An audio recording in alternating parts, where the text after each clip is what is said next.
Okay, sorry about that. It took me a while to get comments up. Um, Frankly, I don't know what the hell happened. Um, my streams have been pretty cursed lately.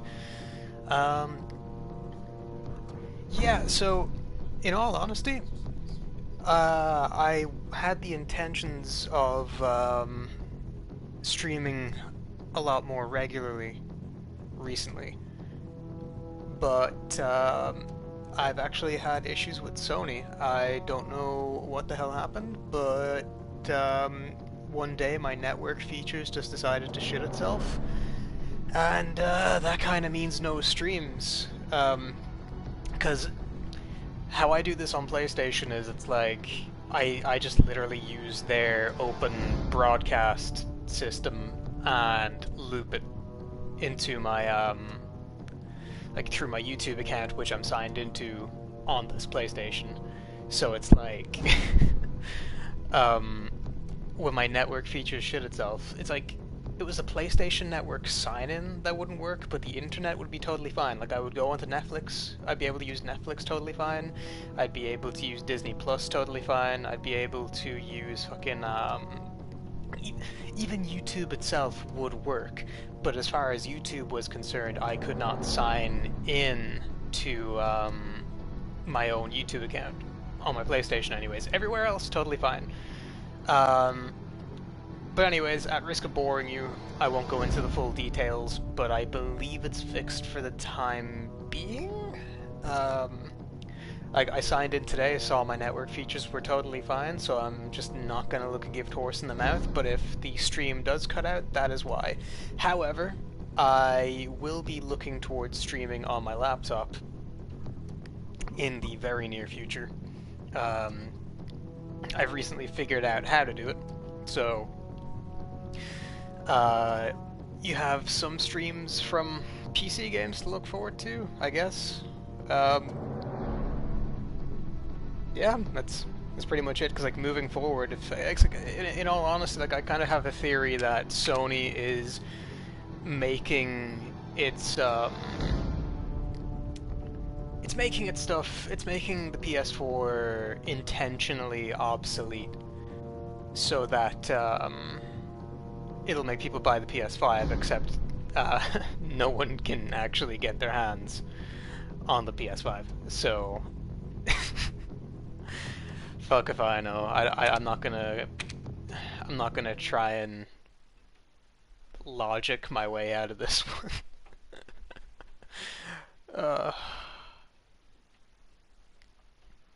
I mean, thankfully, most of my games, or at least most of the ones that I play regularly, are on disc. So it's like even if network features decided to shit themselves permanently on this thing, at least I got those games.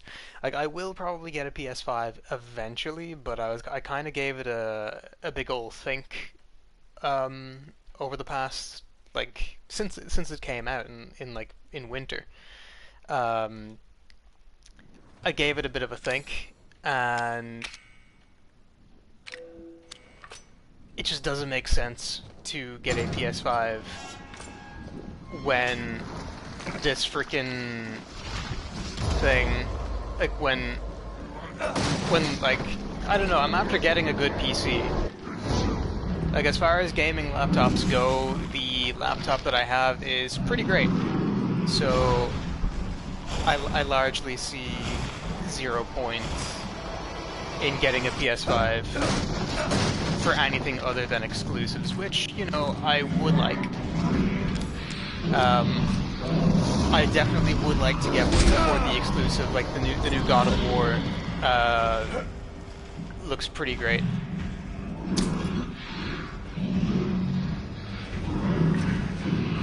And then there's like that Gotham Knights game that I would definitely prefer to get on console because that's what I know all my friends will be playing it on.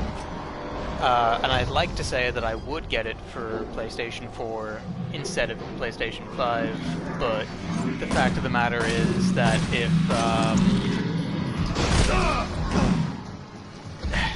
like the fact of the matter is like if Sony are making their PlayStation 4 intentionally obsolete, that there's literally no point in me getting new games on it. prioritizing, if I want a new game, I will get it on my PC instead, because chances are I'll probably be allowed to run it.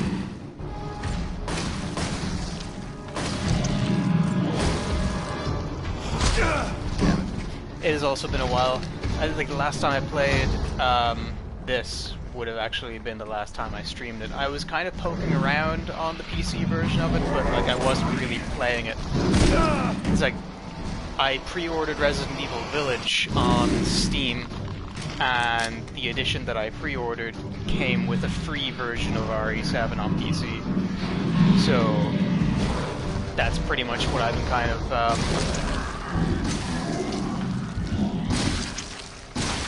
that's kind of what I've been hoping to stream. Like, my laptop is what I'll be streaming RE Village on, and I will be now that I actually have a copy secured.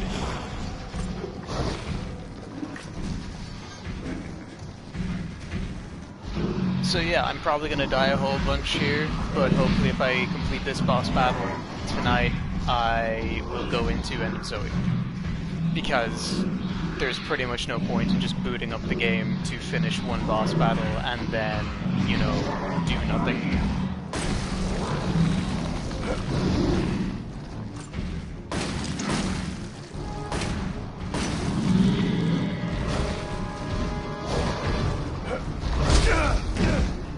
Well, I timed that poorly.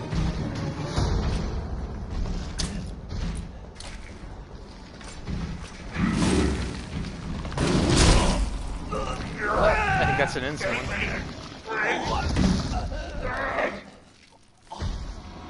Yeah, that was the insta-kill. Okay, good warm-up. Sean, with the counter, please. Okay.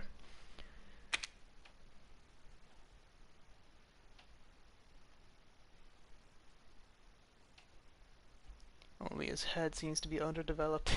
No shit. It hasn't been completely hardened. Okay, yeah. I'm still gonna go straight for the boxes.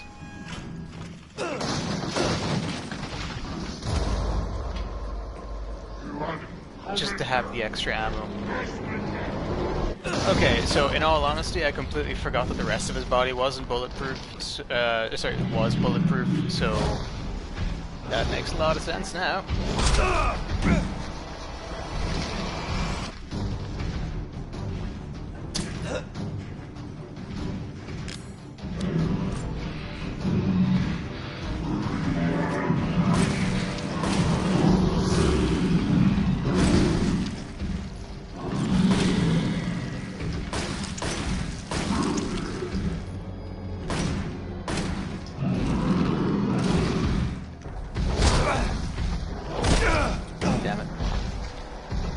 Forgetting that he goes for the second one, well, third hit.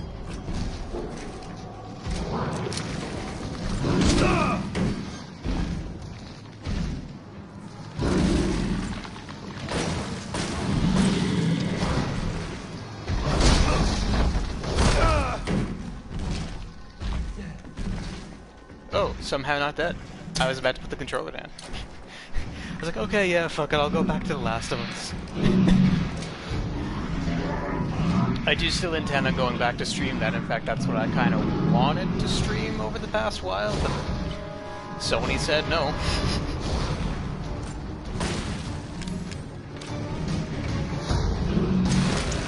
You'll probably see me fumble with the controls a lot here, because I've been playing a lot of Cyberpunk, and I'm still kind of stuck on the controls from that, truth be told, so instead of actually pressing the D-pad to change weapons, I accidentally keep pressing triangle to just kind of swap weapons out. So, look forward to that, I guess.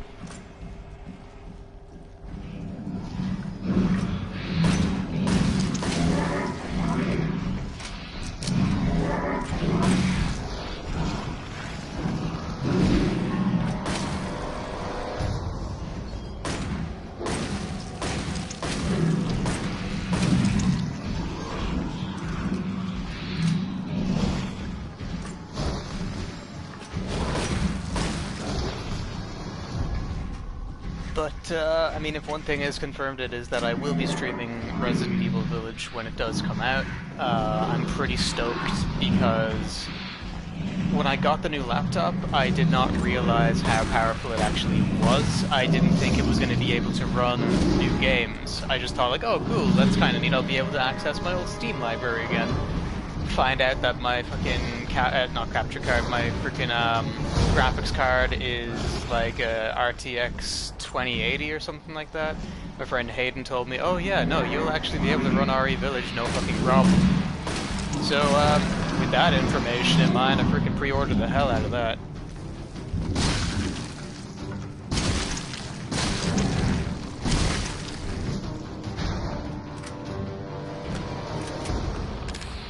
Damn it. Sorry.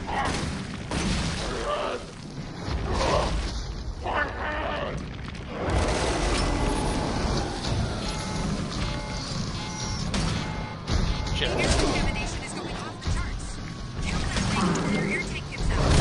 Thanks for the advice. Oxygen supply station ready for service.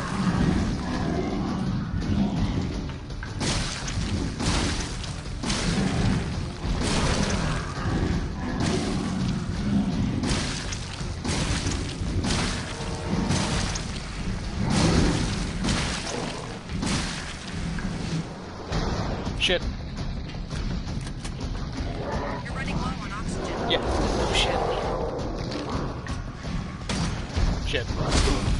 And the word of the day is... Don't forget about your oxygen supply. Don't forget about your oxygen supply. Fuck off.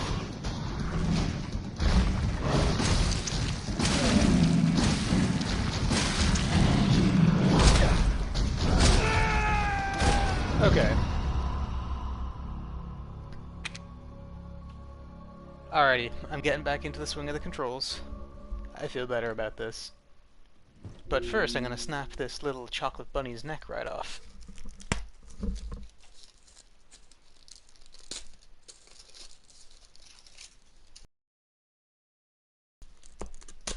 Yeah, yes, little bunny, get in my mouth.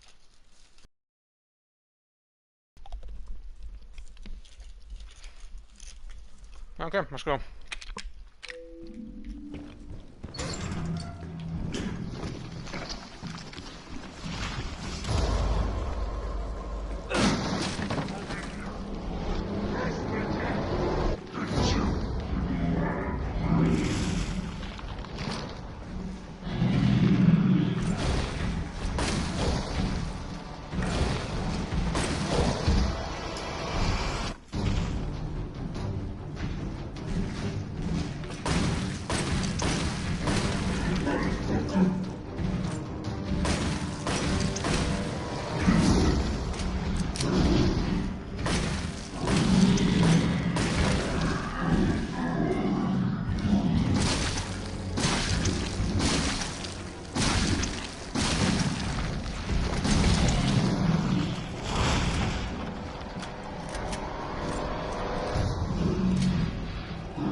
Not gonna lie, I was kind of hoping the grenade thing would work.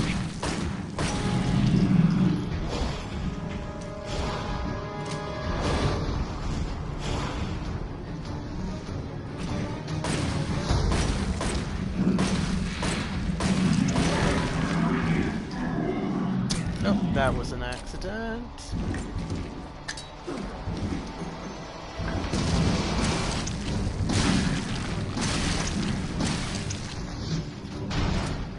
Okay, wasted a healing item, but I'm fine.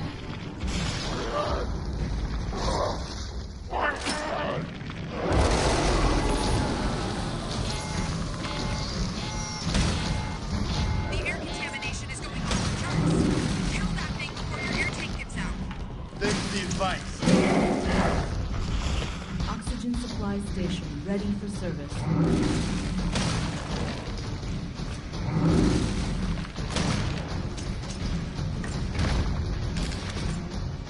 Change the goddamn ammo, Chris.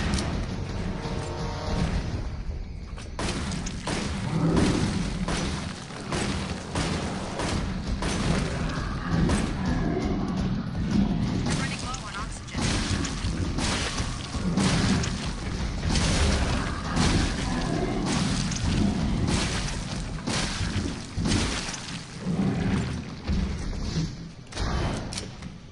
Don't forget about your oxygen supply.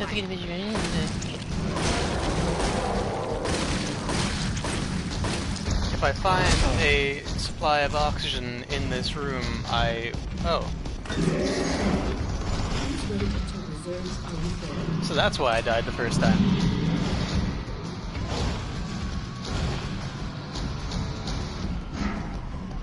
Okay, where'd he go?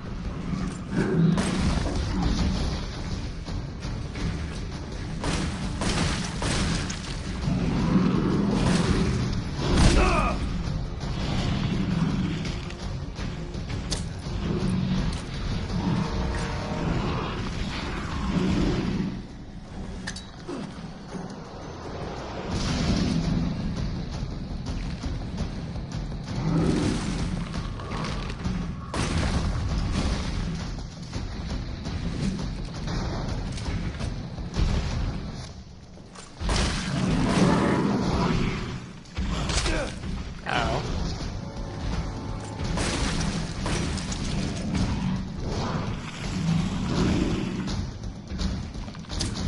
Okay. I feel better about using it that time.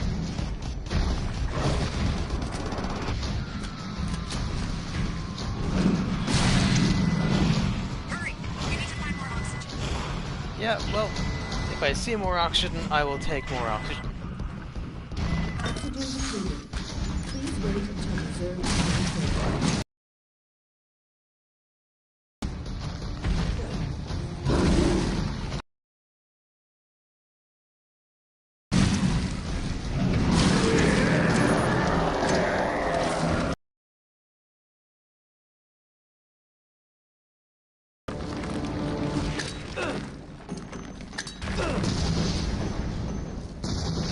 Just to make sure.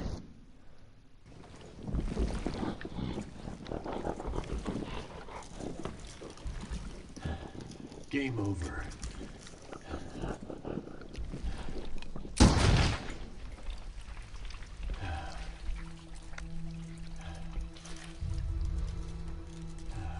Finally. Chris, the data transfer is almost complete.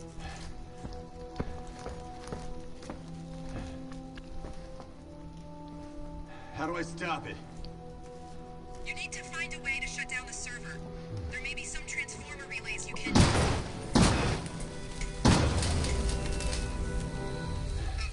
that worked. Gonna be some pissed computer techs up here, but Draw me a river. What's the sit rep? the facility is clear. Even the newer breeds have been neutralized. Then I'm out of here. Your software problem required a hardware solution. Perimeter wall is up and operational. Good. Think we did any good here? Not for them, unfortunately. But the mold is contained. Hopefully, they're Evie's last victims. Hopefully. Chris, there's a call for you. You need to take it back at the camp. All right. I'm on my way.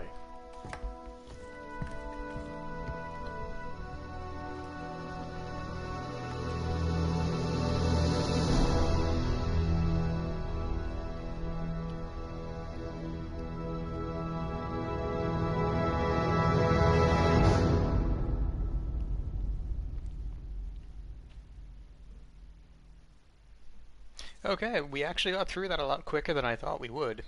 So... Steroids used 1, Chris. Don't lie. Don't lie, Chris.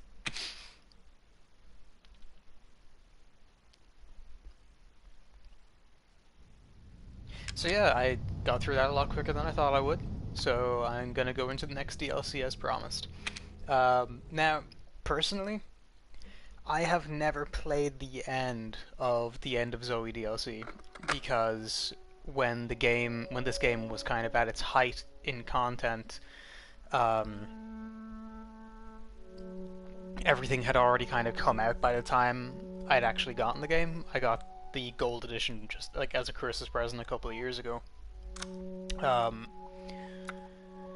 so, like I said, a lot of this would have already been out, but me being an impatient Resident Evil fan who had no access to the game, I kind of just watched it. I have played like half of this. I think I played up as far as getting the actual serum, or at least part of it, or I don't know, like making the serum from the machine and then the boss fight thereafter. Um, but I've never actually. I mean, I've seen the end because I watched it, but I. Did I finish this? No.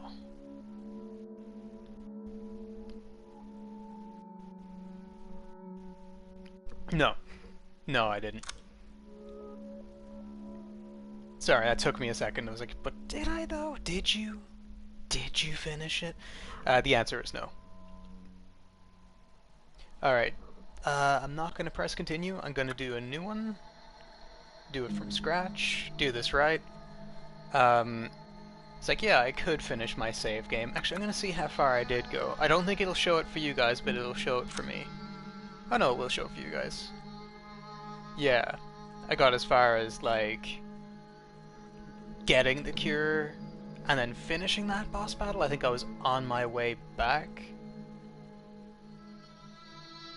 Yeah.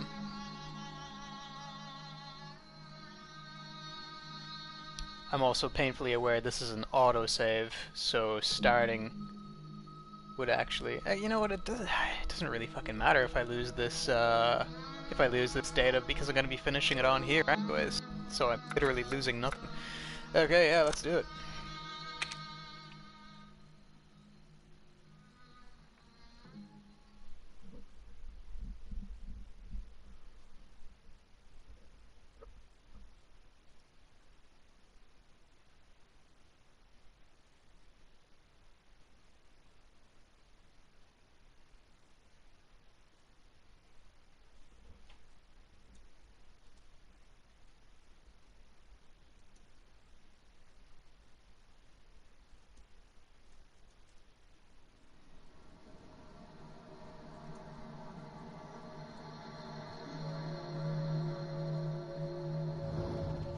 I had to use one of them.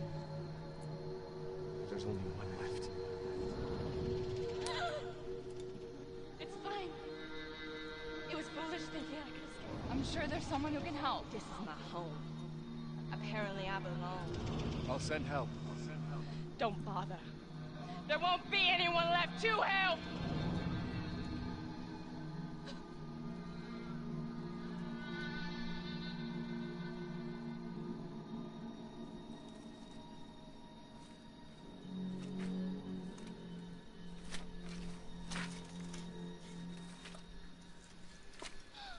No! Evie! Please!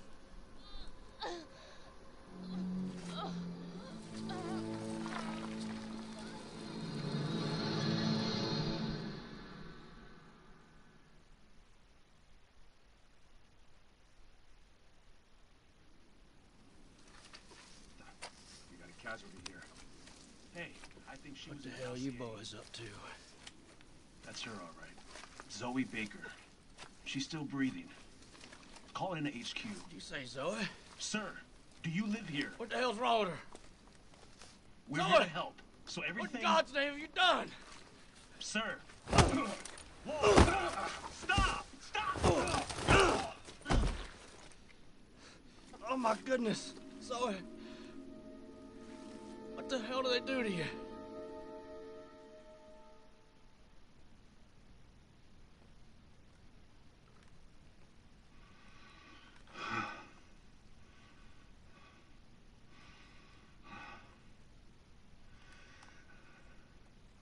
Listen to me. We're here The help. No, I don't believe you, boy. Tell me, what kind of help comes in a helicopter gunship? You don't know what you're talking about. You don't get it. You think I don't know who you people are? With all these monsters running around here. Tell me, where'd they come from? It's not what you think. You don't understand! I don't understand! You see that girl back there? Look! That there, my brother's little girl. My niece, you understand? And around here, family is a righteous cause. And you ain't gonna kill my family. Now see, that ain't something I can abide. For fuck's sake. She's infected. She's dying. And we're both gonna fucking die if we don't get the fuck out of here right now. She ain't dead yet, boy. So I figure you better do something about it. For I feed you two little friends outside. Okay. There's a cure. You're lying to me. I'm not lying. I'm not lying. We were on our way to get her treatment, and you fucked that up when you jumped us. They're probably still waiting for us right now. Where?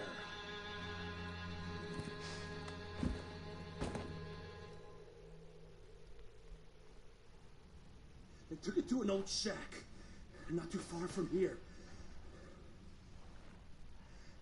It's there. I swear.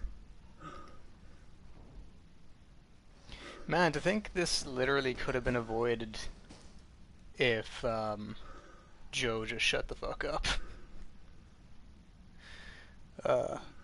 But having said that, I don't think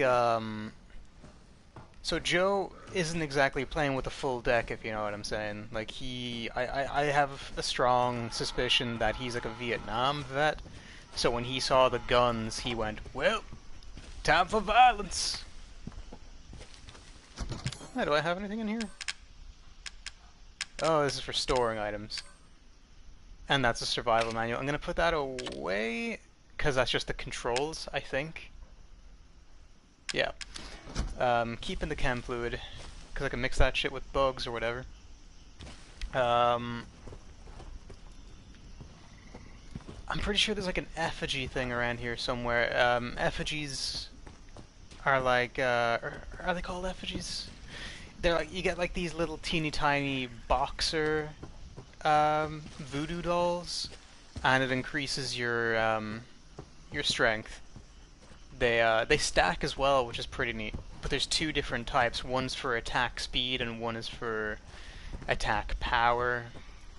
I'm also gonna save here already because I'm gonna save here already just because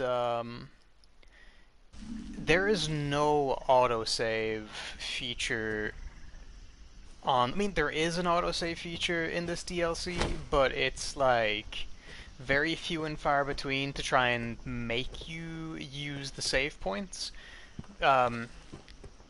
I can't remember who I was watching before. It might have been I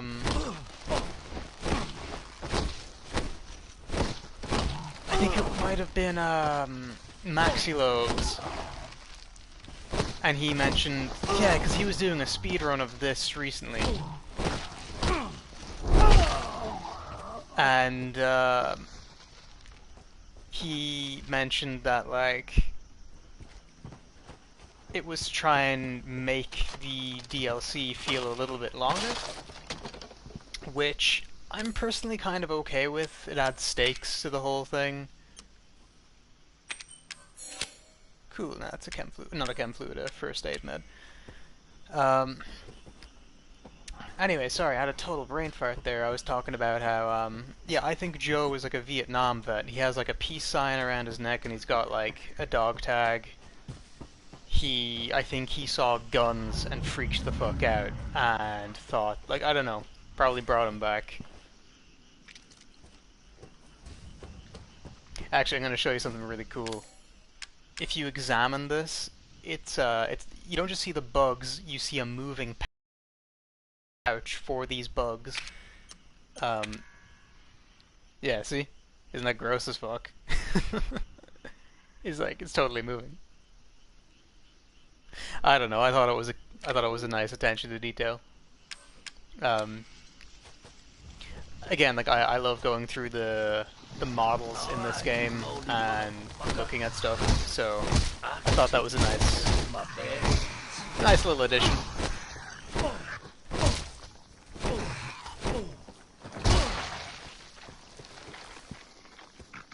So Joe doesn't have guns in this.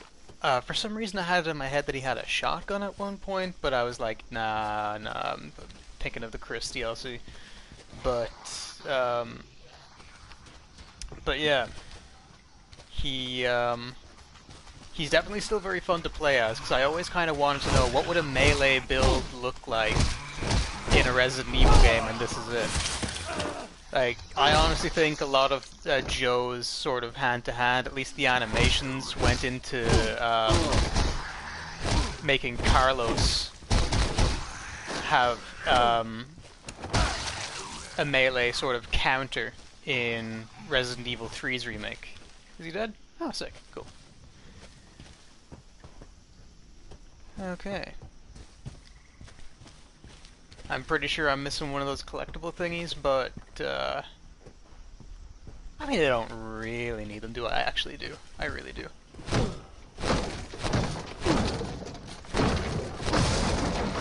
I'll come across them when I come across... Oh, yeah, here it is. Yeah, Boxer Effigy. I did get it right. So, yeah, you collect those to increase attack power.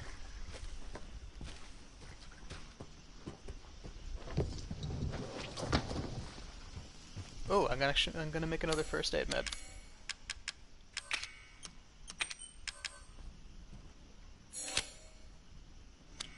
Cool.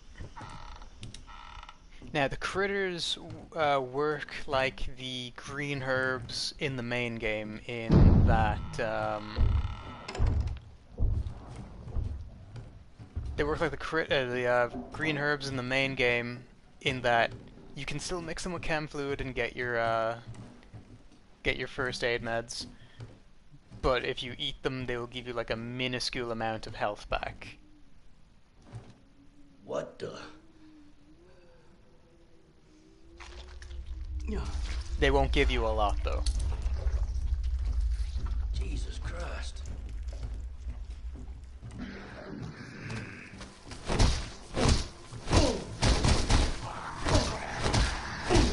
But yeah, playing as Joe in this, it's pretty fun. You can straight up, you can get like spears later on, and you can use them on gators.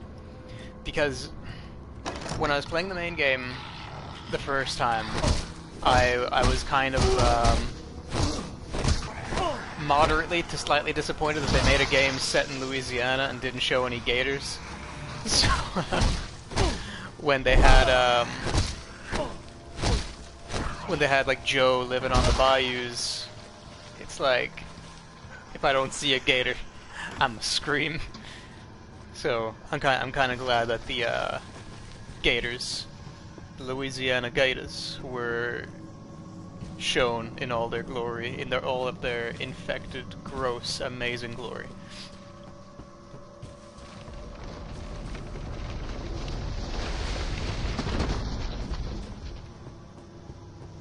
No. See, there they are. There's some gators. Ugh.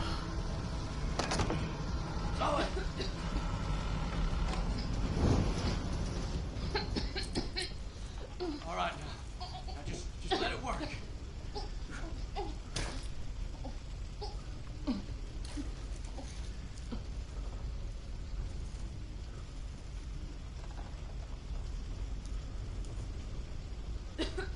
God damn it!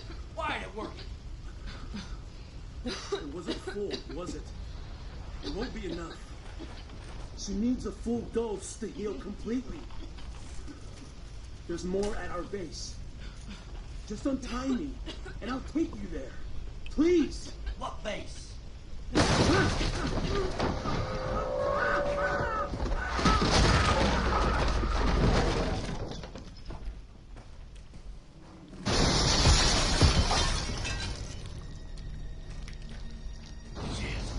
Gotta get Zoe out of here.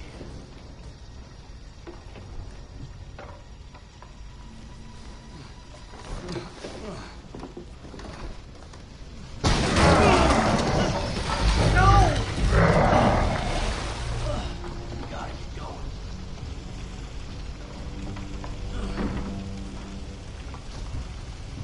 Oh yeah, no, Sean, he absolutely could have stopped that. Man, where's the boat?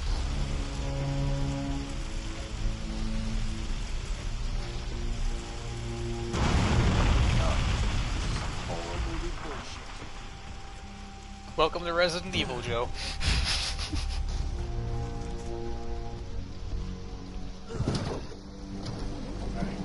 Okay. It's okay now, Zoe.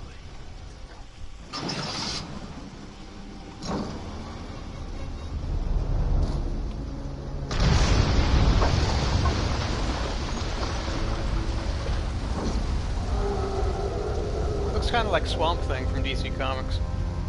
God damn it.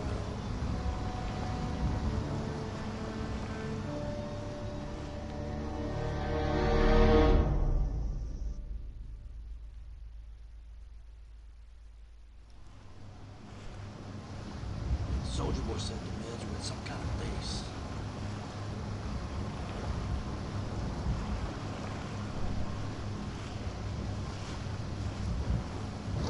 Where in all hell did this wall come from?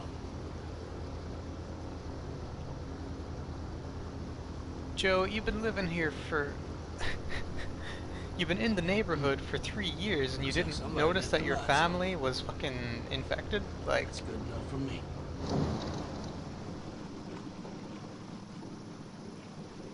then again, it could also be said maybe he was estranged from his family, like they just didn't like him.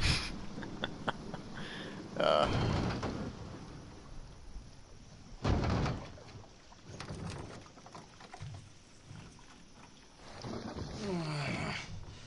Don't you worry, Zoe. Just a little further.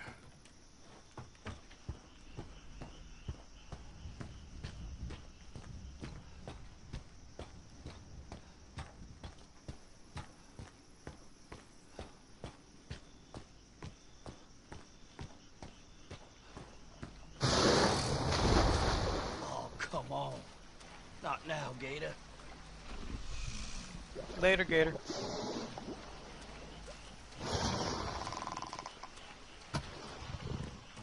I love how that's Joe's fucking reaction to a big ass gator in the goddamn fucking Now just you wait here. swamp. It's not like, oh shit, a gator. It's, oh, not now, bitch. Okay. Any more effigies in here? No? Cool. I'm gonna save.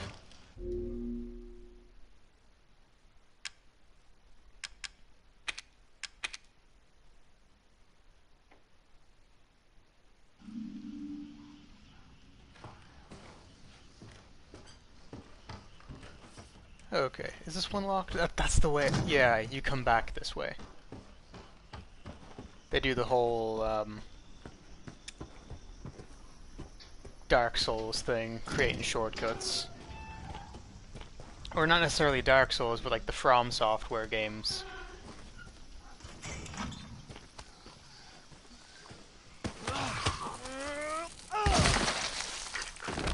Die, motherfucker. Jesus Christ, Joe.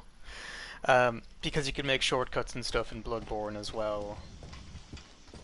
Which I've been playing a little bit again recently. My friend Nate and my friends Nate and Colin got me back into it because I tried playing it before, but I was kind of like playing it with someone and it was their build and not mine, so I didn't feel as invested in it. So I'm kind of determined to finish it this time. Shit. I'm kind of determined to finish it this time on my own with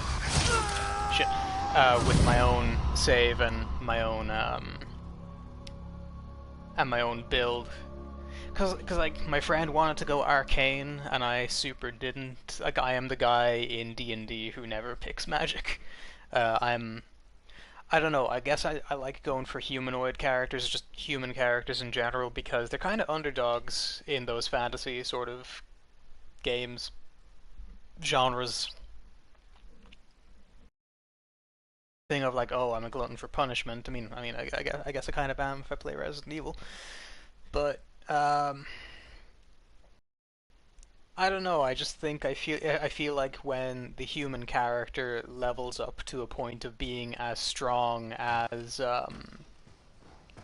someone like a dragonborn fucking paladin or something like that, I find it more rewarding because I feel like I earned it or something. I don't fucking know. So I guess I just wanted to get that itch scratched from Bloodborne.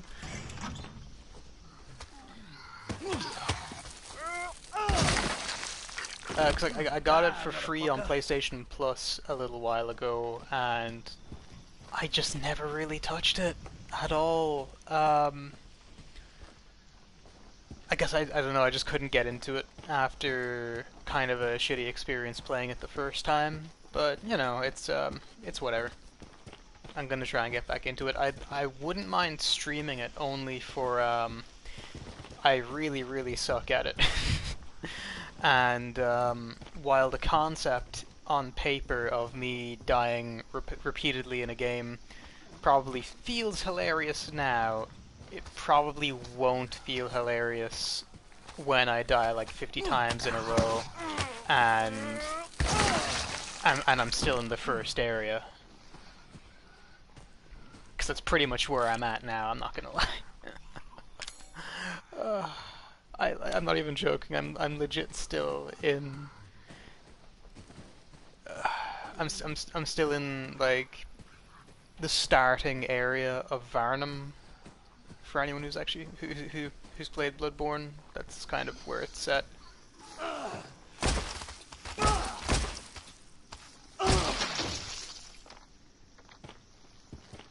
But yeah. So Nate, Colin, if you are listening to this, I haven't, like, either now or in the near future, I have not forgotten about Bloodborne. I do still wholeheartedly plan on finishing that playthrough. I just, the honest answer is I procrastinated the hell out of it, and I've also haven't really felt particularly motivated to play on my PlayStation, considering the issues that I had with Sony.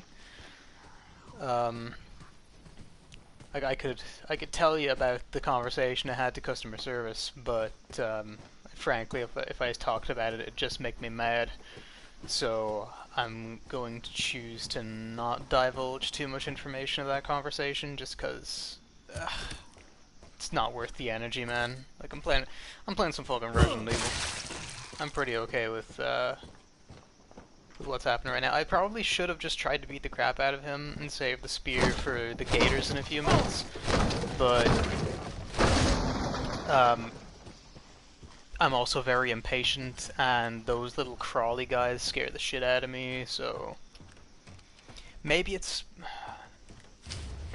like my very low-key sense of arachnophobia. And they do kind of look very spider-like, despite not having 8 legs. I don't know, man, they just sort of creep me out. Same as the lickers, even though they're not even close to arachnids, but it's like they move sort of like spiders, in a way. And, yeah. Scare the shit out of me. Probably these guys more than the lickers, because the texture of their skin, or their not skin, looks a lot like, you know... Damn it, you boys ain't Spider. making this simple. You know, like a greasy, disgusting spider. But yeah, It's not only just that they look creepy, and I like to get rid of them as quickly as I can. It's another factor is that they deal a surprising amount of damage. They're supposed to be. Oh, fuck.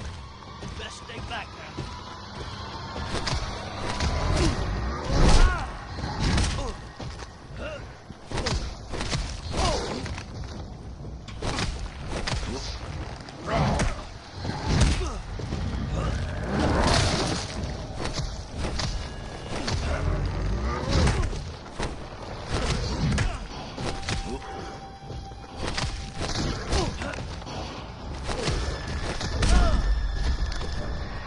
You know what? I'm gonna choose to not deal with you and see if I can run by you. Oh, okay.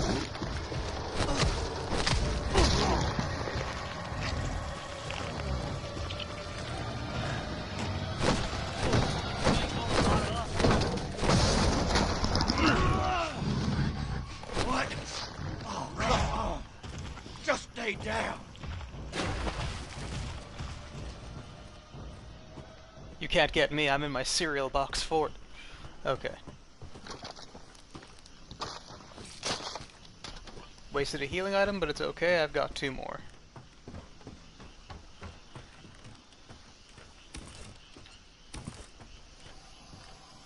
Also, in case those of you are wondering, the spears break when you throw them at a when you throw them at an enemy.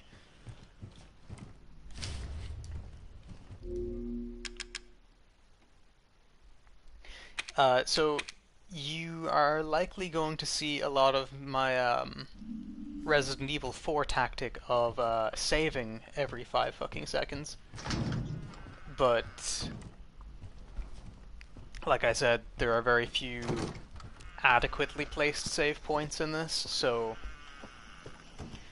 if it saves me a couple minutes of my life, then I'm pretty okay with that.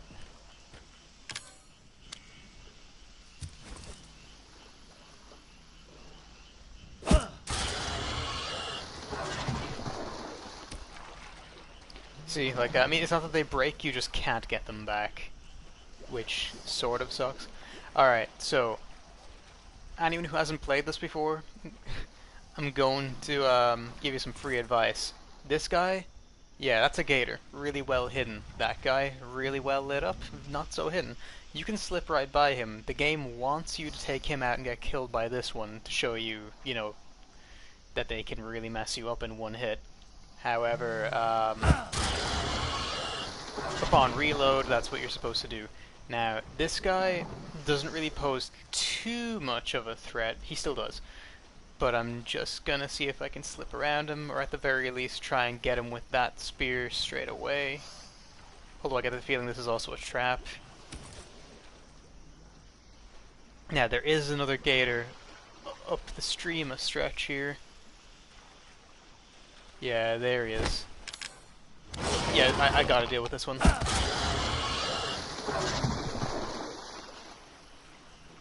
But it's okay, I can get 2 more spears from up here.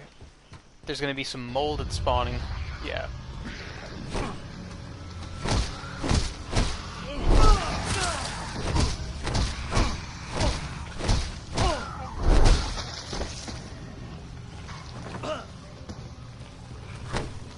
Sir, you're supposed to be dead. Please stay down.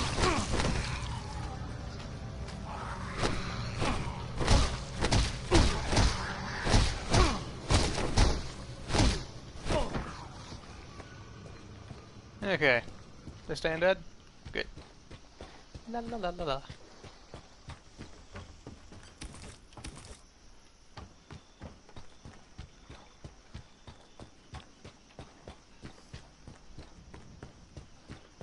Now, a lot of people kind of criticize this DLC for being ridiculous, and you're right, but you're also terribly wrong. It's amazing. Shut up. Ooh. Okay, so now we're coming across like the ones who are always swimming. I refer to these ones as sentries.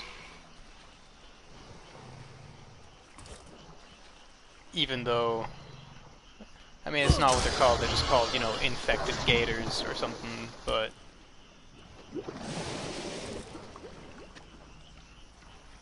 Okay, is that one dead or not? I get the feeling that one is dead, and it's trying to push me into the shadows over here.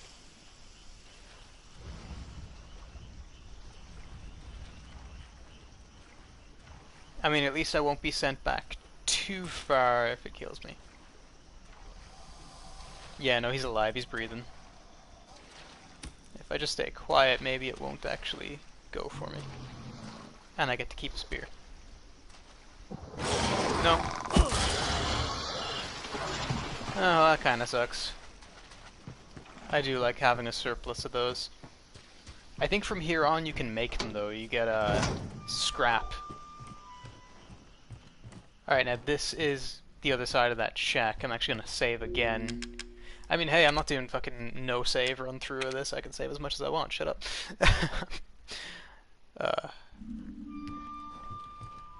At least saving in the DLC doesn't take me into a freaking PlayStation menu every time, which would be annoying for all of you because, for all you know, I could be having a glitch that is knocking my stream off, and because you're just gonna get the blue screen of death while that's up, even though all I'm doing is saving.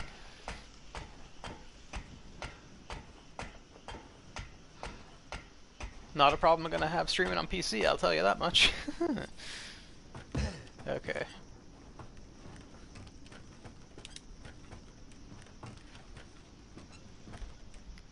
Now this is where we're gonna have some of those sword arm guys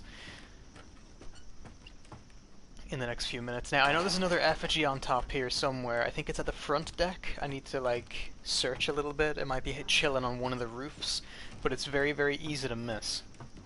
Although I'm sure if I do, I'm gonna hear all about it in the fucking comments, so, you know. It is what it is. Is it in here? 'Cause, I mean, I haven't played this recreationally in quite a while. Ooh. Shut up, haters.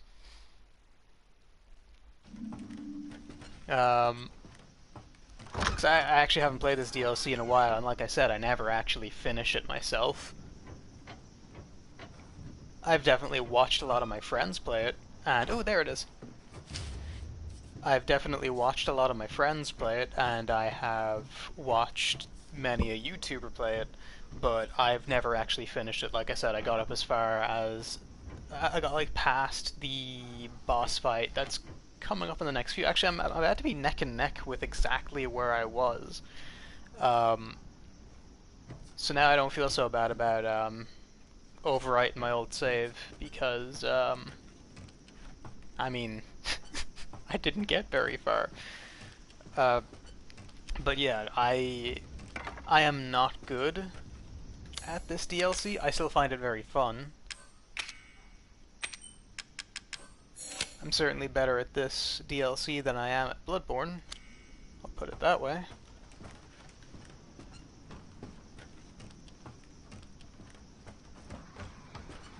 Okay, yeah. One of those enemies is below. I'm gonna see if there's any last minute supplies I can pick up from here, even if it's just a piece of scrap. Or a stick. Bitches love sticks. Yeah. Now, I'm not sure... I don't think these particular enemies...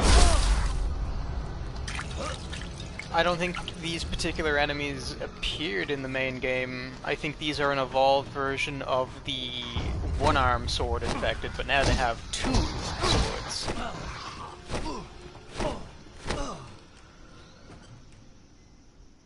Okay. Yeah, Sean, I actually agree. The first Outlast 2 might as well have been the Whistleblower DLC for Outlast, because the Whistleblower DLC for Outlast is just its own fucking game. Granted, I do like Outlast 2 a lot, actually. No shade on Outlast 2. A lot of people didn't like it, but frankly, I mean, don't get me wrong, it has its flaws. It has many, many, many, many flaws, but I still think it's amazing. I think, to be honest, I think people would enjoy games a lot more if they didn't expect to see, you know, RE engine graphics or whatever the hell Naughty Dog does to make people look so damn realistic. I think, and not only that, but I think if you can just let a game be a game, you'll enjoy them a lot more. And I feel like that is what I would tell people going into Outlast 2, especially if you're an ultra fan of the first one. Like, I'm not gonna say, like, oh, if you didn't like it, it just means you didn't get it. If you don't like it, that's just fucking fine. You don't like it. What I would say is, I'd recommend trying to, oh God, give it another chance.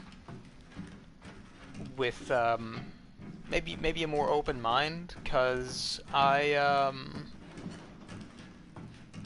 I've gone back to games that I hated in the past. Like, not even just, oh yeah, no, it's not on my radar, I don't like those games, they're boring. I mean, games that I hated. Fucking despised. And then, I don't know, I approached it with a different perspective, and ended up enjoying it a lot more, and, I don't know, sometimes you can just kind of have a new experience with an old game and have a different appreciation for it. Like, people don't realize your mind changes all the time without you knowing it. If you hate broccoli as a kid, try it again as an adult, you might end up fucking liking it. I mean, I still don't. Unless it's like that stir-fry broccoli, that shit's legit. But, anyways, I'm getting ahead of myself. It's like, people don't realize it, but your mind actually changes so much without you realizing it. You find your tastes changing. You might be a Call of Duty player when you're 15, and then you might play Rainbow Six Siege more when you're in your 20s or your 30s. Because, it's like, yeah, sure, the controls are familiar to you, and it is something kind of... It's something kind of the same, but different. But then the more you play something, you kind of might realize that playing Call of Duty or whatever wasn't the gratification from games that you necessarily needed. Maybe that you needed at the time, but maybe after playing other FPS games you feel like you deserve better. And again, you'd be right. Call of Duty has a tendency to just kind of give you the same spoon-fed shit over and over, at least for the multiplayer. But hey, I don't play COD for the fucking multiplayer, generally, unless I'm with my friends and I'm literally just there to vibe and fuck around. But in all honesty, I actually still get a kick out of the campaigns from COD. Like, they're just very fun. I treat them like action movies. They don't need to be works of art, but it helps if they are. I feel like, actually, you know what? While I'm on the topic, Black Ops Cold War is a game that I got recently when it was on sale on PlayStation Plus. And, I've gotta say, the campaign is very, very good. I actually highly, highly, highly recommend it. And... like, if you're not a fan of multiplayer, honestly, this is the one of the few COD games that I would say buy it for the campaign. Because I'm not saying it'll blow you away. I mean, it didn't blow me away necessarily. There were parts that did. Definitely, like, it had moments of blowing me away. That's where I need to get to. That's gotta be the medicine.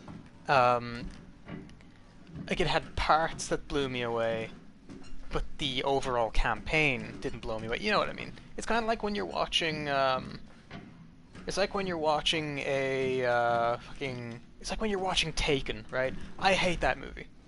I hate that movie series. I really, really thoroughly dislike that movie series. But everyone can quote the "I will find you and I will kill you" speech. And I would argue, even that moment in a film is not a bad moment. The rest of that scene is to give the audience chills, and it did for those, like, you know, 10 seconds that he was talking. Oh, Sorry, hang on. So anyways, what was I saying? Yeah. It's like that movie, like Taken movie, or those movies in general, they're not supposed to be art movies. Like, all movies are art and whatever, but it's not supposed to be an artistic movie. And you can kind of just let it be its own thing. Granted, I still don't like it, but I still see the appeal. If my friends told me, oh yeah, we're gonna go see Taken 5, I don't know how many of them there are, tomorrow, I wouldn't be like, oh my god, your taste of movies is trash. But, like, you know, I wouldn't be clamoring to see it. So that's what I would compare the Call of Duty games to. Treat them like action movies and just kind of have fun with it. Like that is something that you are allowed to do. I mean, granted, you can enjoy any fucking movie you want, and I'm not gonna fucking judge it too harshly for it. But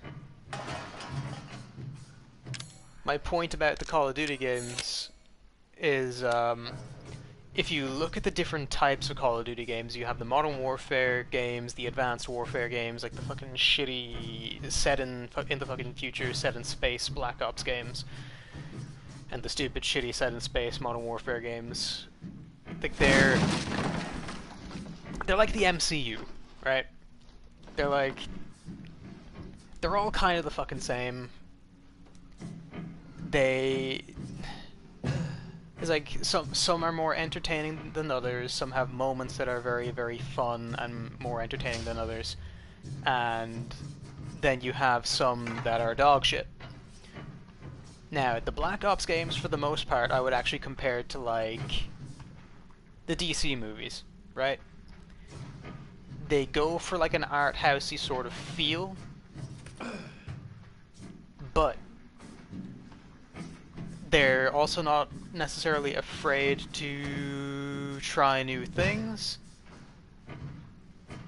Sometimes it bites them in the ass, and then sometimes they really, really, really knock it out of the park. Like, if you look at the Dark Knight movies, I would also call them art movies.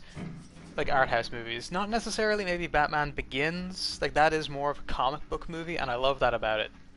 But I feel like I said this to my friend Michael recently, that Batman Begins is a very, very good adaptation of Batman as a comic book movie. But The Dark Knight and The Dark Knight Rises operate better as, like, not just adaptations of Batman, but, like, they operate really, really well as art house film, like as a cinema, you know? Well, there goes my stealth streak. But anyways.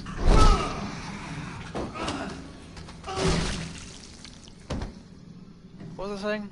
Oh, yeah. So,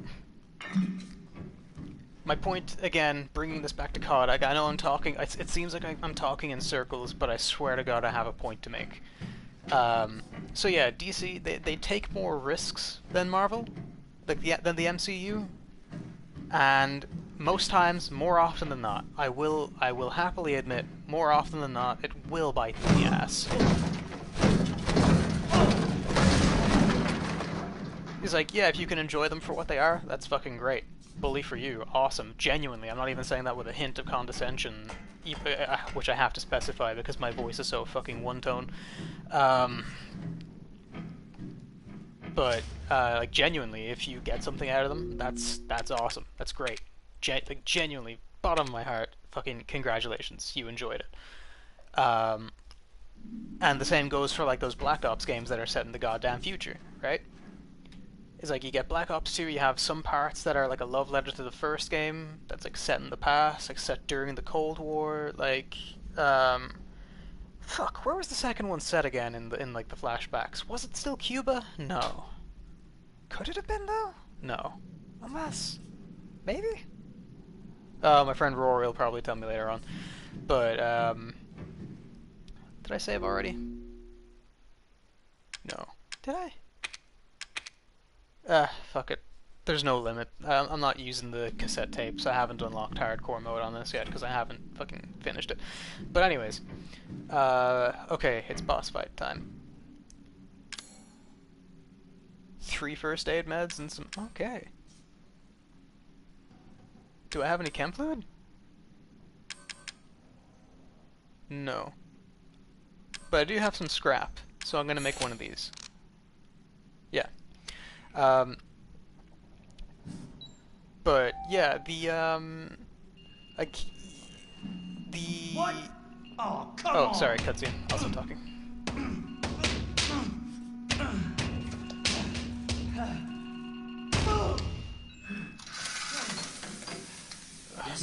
Me trying to get my Xbox 360 to work lately.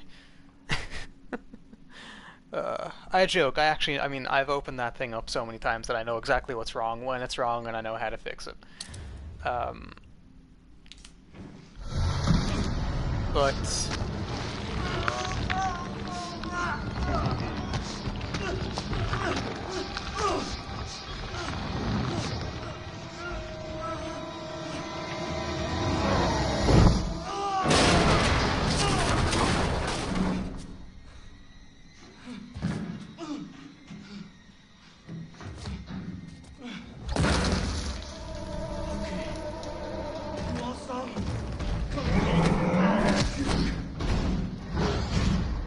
okay, so what I was saying about Black Ops is, like, yeah, they have those ones that are set in the future. Like, you have the second game where it's very much like a love letter to the first game with the flashbacks, and then you have, you know, the parts where they tried to take a risk.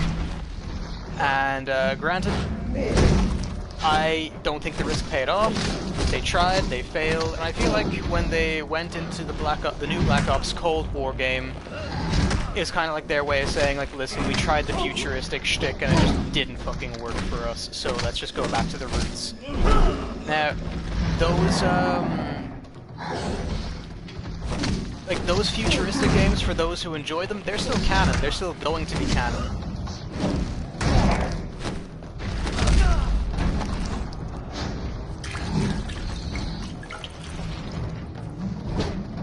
Like, they're still gonna be. They're still gonna be canon for those who enjoyed them. And again, good for you if you did. Like, good shit. Everyone's allowed to have their, like, comfort games, or their, like, for me it's Resident Evil, for you it might be COD. So.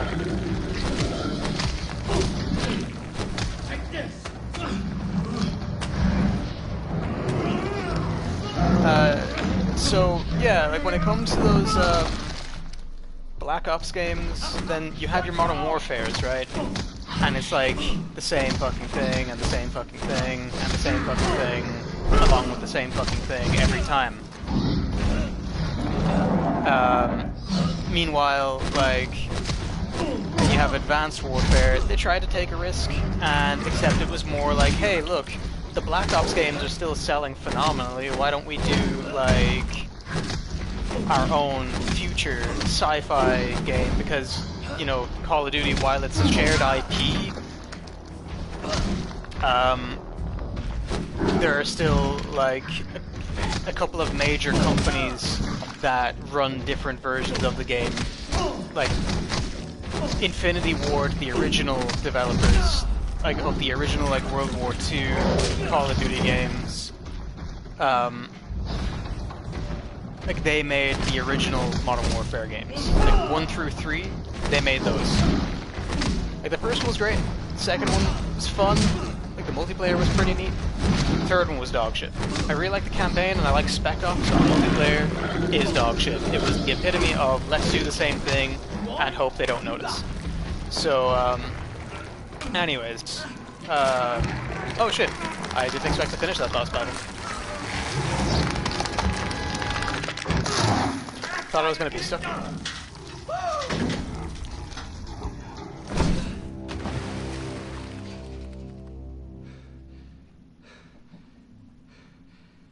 coming for you, Zoe.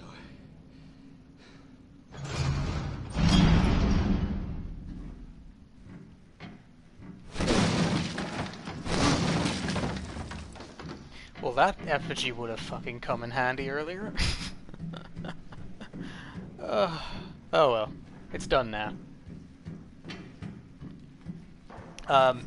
But yeah, like for a while, Call of Duty were trying to just do the same fucking thing, and I feel like when they did not Modern Warfare, when they did Call of Duty World War II, back in, I think it was 2016. I think it was the same year Batman v Superman came out, so I think it must have been about 2016. Actually, I think it was 2017. Because at that stage, like, Sean, didn't that game come out when we met? Like, literally the year we met, and we were... No, then it would have still been, like, 2016. We graduated 2017. Anyways, But anyway, but yeah, like, Call of Duty World War II was, like, a really decent campaign. At least I think so. The level design, whack. The story, fucking phenomenal. At least I think so. I know that door is the way I'm supposed to go, but I'm just gonna snoop around, see if I missed anything collectible-wise, or even just health items that I am going to need later. No, that's just backtracking entirely now. Okay, cool. But yeah, like I feel like in order for all of those Call of Duty games to work, those developers, Sledgehammer, Infinity Ward, and Treyarch, they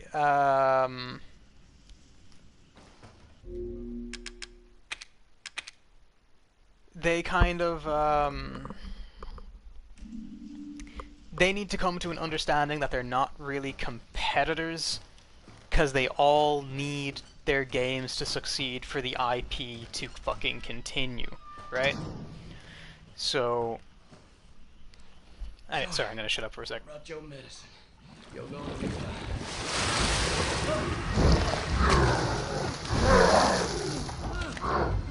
No!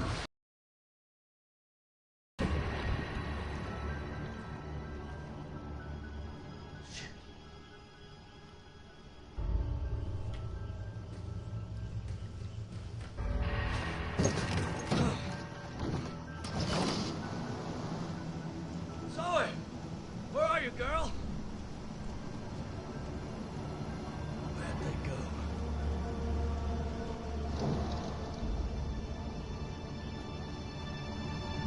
Hey! Leave my family alone, asshole!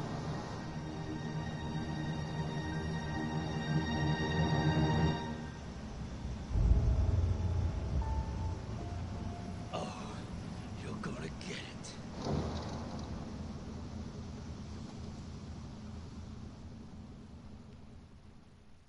We graduated in 2018? Okay, yeah, so the game came out in 2017. So, COD World War II, I feel like Damn. when This whole place has gone to hell. when people kind of gravitated towards World War II and talked about how good the story was, shitty level design, but that's another thing. How good the story was. Gotta be up ahead. I feel like that told all of the developers involved with all the different IPs for Call of Duty, guys, we fucked up on the multiplayer, but look at the reaction for the campaign. And then that told them that not only would they appreciate the nostalgia trip, but it told them that they needed to go back to their roots a little bit. Pick apart what worked, and put together what's like something that's kind of fresh, new, but has hints of the old. Actually, yeah, Sean, I was just about to say, yeah, Call of Duty World War II, terrible on launch, but very, very decent game now in terms of the multiplayer. I still don't like it, personally. I really, really don't like the multiplayer at all. But no one really plays it anymore anyway, so it's not really my problem. I don't really play multiplayer, so it's double not my problem. So anyways, yeah, like when they went and made, like, you know, the Call of Duty, like, Modern Warfare soft reboot, and that was really good. The multiplayer was really good. They had Warzone because they were cashing in on the whole, like, Fortnite bullshit, which, you know, schwatevs. but they kind of went in for the whole, like, okay, let's give them literally bits and pieces of what they want, and then that was really well received. And then Call of Duty Cold War, they... Okay. For the sake of spoilers, yes, I'm actually going to say for the sake of spoilers about a fucking Call of Duty game, right? I won't divulge too much information, but what I will say is they actually merged the Modern Warfare and Black Ops universes in a very, very cool way, in a very simple yet clever way, and actually made a decent fucking shared universe. That's what happens when companies swallow the pride and decide, listen, we gotta stop competing and do what's best for the brand, because the brand is what's making us money. And who would have known that giving fans satisfaction would actually make them some fucking money? So, here's where I was going with my original point about Outlast. Minds are always fucking changing, you know? Because even the developers who've been working on COD since the original Modern Warfares are like, guys, this isn't working, and their idea of what's good level design then isn't the same as what of their idea of what they have for a good level design now, which personally I think is awesome. Like, for someone who used to study psychology, I dropped out of that shit. But, I mean, I was doing a social care course that I dropped out of, but psychology I found very, very interesting. Well, would you look at that, Graham? I've come full circle, and I'm actually right back where I fucking saved the last time I played this. So anyways, I was going somewhere with that. Yeah, because minds are always changing, and where I was getting at was I would actually still recommend giving Outlast 2 another chance with a more open mind, right? Because, again, you get your DCEU movies where it's like, okay, you make Man of Steel, and some fans love it, some fans hate it. Then you have your fucking Batman v Superman, where it's like, okay, we're gradually fixing problems from the first movie, but now there's a whole different bundle of problems to deal with. And then you have like something like Wonder Woman, where they're like, this is what the DCEU should be, and you know, it's a bundle of risk-taking meets artistic choice. There's no way I'm gonna get around him. Like, if I try and go for that corner. Now I know the speedrunners have a way to kind of clip through that box, I think, without getting heard by that, but I'm just not as finessed with this game at all. Now, if you give me Resident Evil 2 or 4, I'd be zipping around enemies in this like nobody's fucking business. This game, on the other hand, while I suck at it, still very much enjoy it. I was making a point with that about Resident Evil and forgot what it was just now, so I'm going to finish my other point. Since, like, so yeah, I would actually recommend going back to play games that you previously hated with, like, every ounce of your being. Because bear in mind, if most of you have been gamers for a very, very long time, you've been gamers since you were an annoying teenager, right? When you're an annoying teenager, or even an annoying 18-year-old, because an 18-year-old is just a teenager with extra steps. You just get to drink and vote. And, you know, that pretty much covers the amount of shit you can do as an 18-year-old. You can go see 18's movies, but the 18's movies that you're gonna see are probably fucking, I don't know, Euro Tour. You know, that was a fucking terrible movie. But anyways, yeah, but you go and see it because, oh yeah, shit, I'm 18.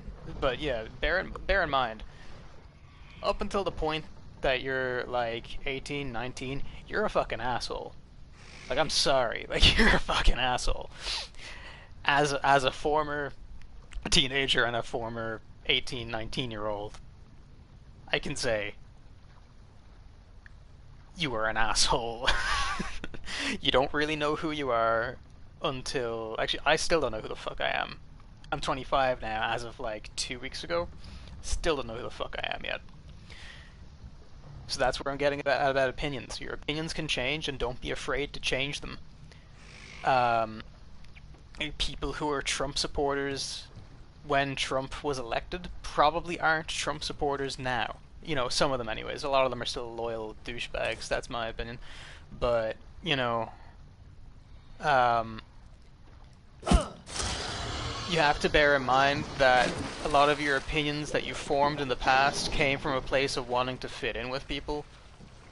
And when you're a teenager, especially because you're just looking for a place of belonging, which again goes back to the whole Call of Duty situation where you have like assholes cyberbullying each other in the goddamn comments, or not comments, in the goddamn, well, comments of YouTube videos, I guess. But then you also have them, you know, going at each other's fucking throats verbally in, you have each, like, have them going for each other's throats verbally in, like, in game chat. And to this day, it's kind of the reason that I don't go back to game chat, because, like, yeah, sure, let them grow up and let them be assholes, and then they can decide for themselves what kind of person they want to be when they're in their 20s. They can think about the kind of person they want to be when they get to it. It's like, it is an important thing. Make mistakes and learn from them, that's fine, you know? Oh shit, I'm out of sticks? Okay. It's scrap that I have, and sticks that I don't. Okay, that's, you know what, I'm okay with that. That's something I can work with. What was I saying? Yeah, so it's the reason that I don't go into game chat, but it's like, yeah, sure, I can allow people to grow, but I can also grow myself by not fucking dealing with that bullshit, you know?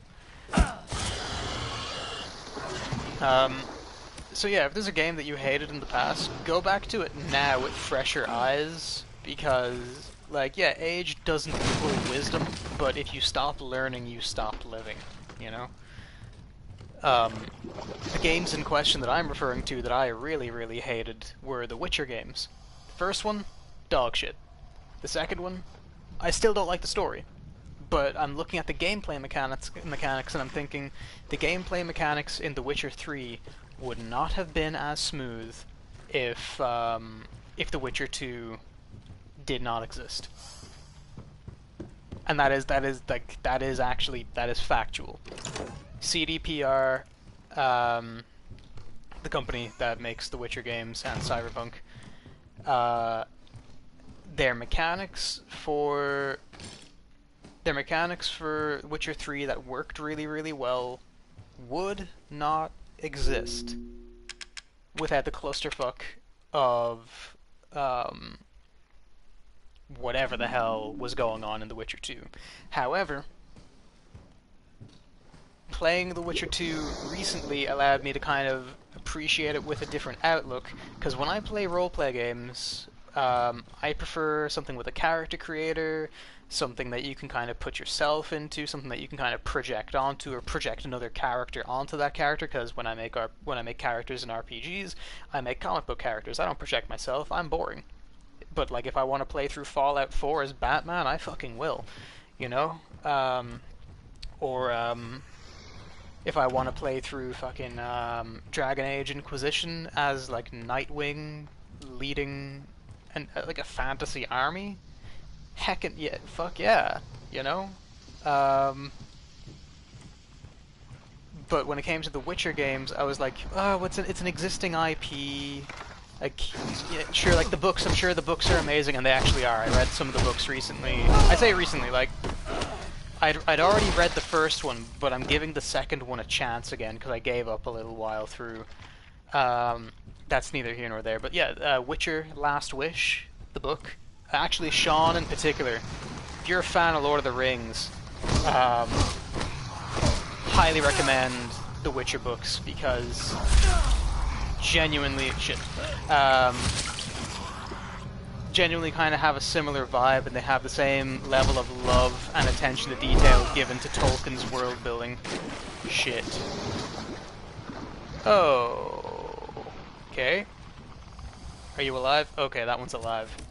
It's alive one. Yeah, there's nothing I can do about that.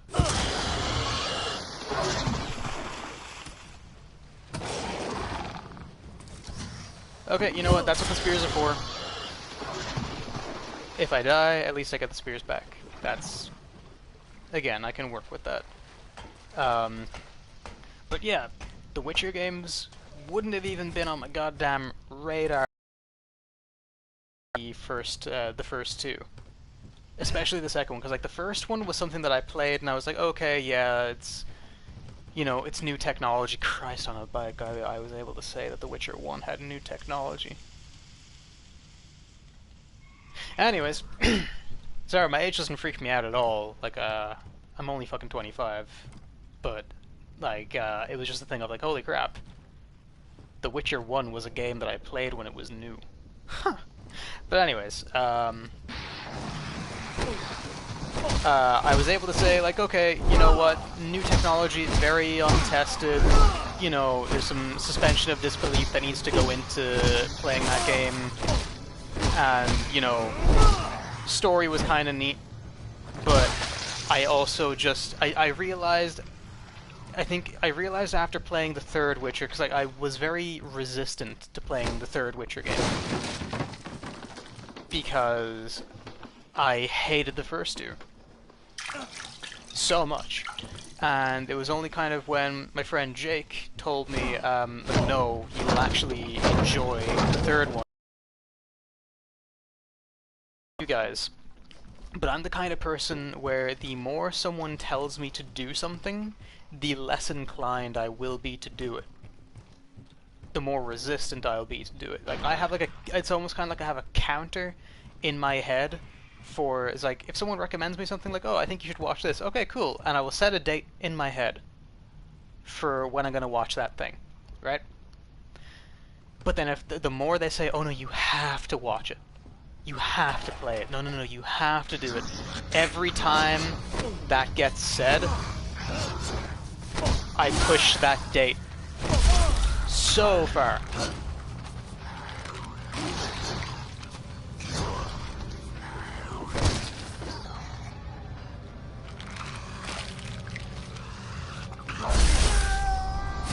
Did I run out of healing items? Because I thought I had 2 more first aid meds. But anyways, well, at least I got my spears back and I could try not to fall again. But yeah, like I'll have a set date in mind, and the more someone tells me to do something, the further along in my head I push that date, until eventually it's not even on my radar anymore, and then I just don't touch it. The Witcher 3 was that for me, to an annoying degree. And I was like, but I didn't like the first 2, so I didn't play it. The first time I played Witcher 3 was... it was last year when I got a Switch. And it was really fun. Because I realized I didn't hate The Witcher. I didn't hate the world. Like, I didn't hate the Witcher world, and I didn't hate, like, the world building or any of the other characters. But I did hate Geralt a lot. He is boring. Way more interesting in the books and the TV show. Very, very interesting character in the TV show. At least I think so. A lot of people will disagree, but I don't give a fuck.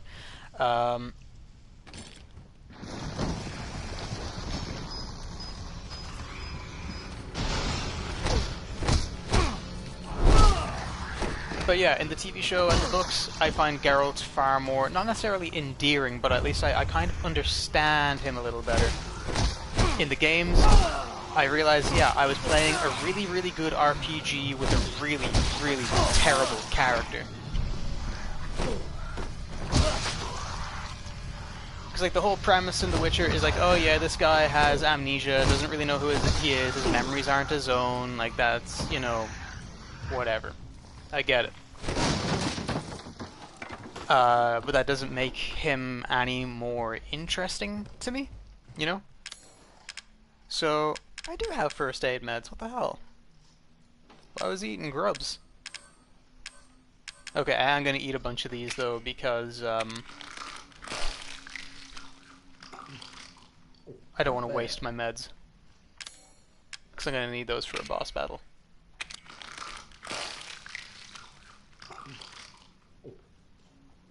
Okay, that should be enough, I think. I will make another spear if I can, though. Oh, I can make 2. Sick. And now I have 6. So yeah, as far as the Witcher games are concerned, I still maintain the third one is the only good one. But the second one is worth playing for historical reasons, genuinely, and I do mean that. If you want to see how a game can progress from that into The Witcher 3, which is probably one of the most well-told stories, I think, in game history, something that I would have been very resistant to say previously. Here you are, you fucking asshole. Alright. Something I would have been very resistant to say in the past, I would now say in a heartbeat, because I genuinely believe it to be true. And I don't think I would have had as much of an appreciation for the third game if I hadn't played the first 2 and had my experience of that hatred towards characters I didn't like, that hatred towards a story I didn't find interesting, that resistance to an IP that I had no interest in. If I hadn't have gone through all of those stages, I would not have enjoyed Witcher 3 as much as I did, because I had something to compare it to.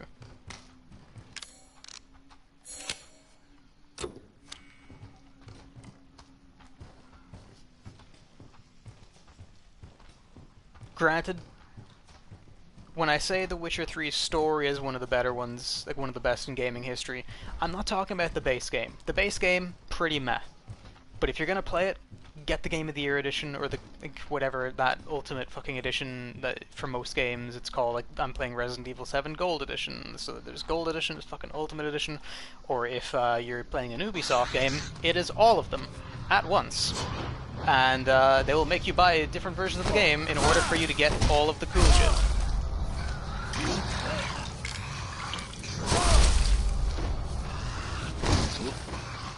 Oh, you. Okay, I deserve that. But, yeah, that was stupid of me. But, what I was getting at was, yeah, the Blood and Wine DLC and the Hearts of Stone DLC were better than the main game. They were genuinely far more interesting than the main game. Now, I'm not saying the main game is bad, but I'm not saying it's perfect, I'm not even saying it's great. But when you pair it with like the Blood and Wine and Hearts of Stone DLC, think of the Blood and Wine DLC, or think of like the base game is a 16-hour prologue to the main event. Except it is a worthwhile 16 hours.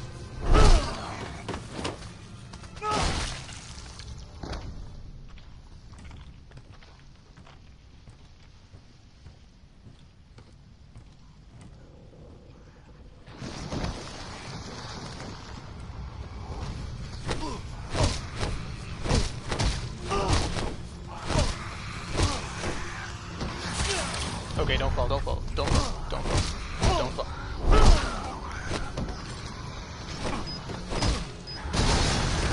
Aha! Fuck you.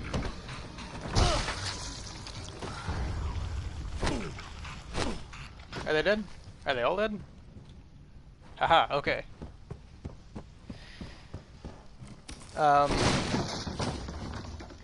But yeah, But the cool thing about the special edition of The Witcher 3 is that if you have literally no interest in the main story, there is a version in the menu that you can select that will start one of the DLCs. It'll start you at the base level that you need for each of those DLCs, and can I make another one of these? Yes, I can. And was there more scrap I could get in there too? Yeah, but anyways, you can start the DLC from like the beginning of that DLC's story, and you can just play the stories of the DLC. Or if you've played like the initial campaign and you didn't really like it, but you did like the Hearts of Stone DLC, that was a terrible shot. Ah, what the shit. You know what?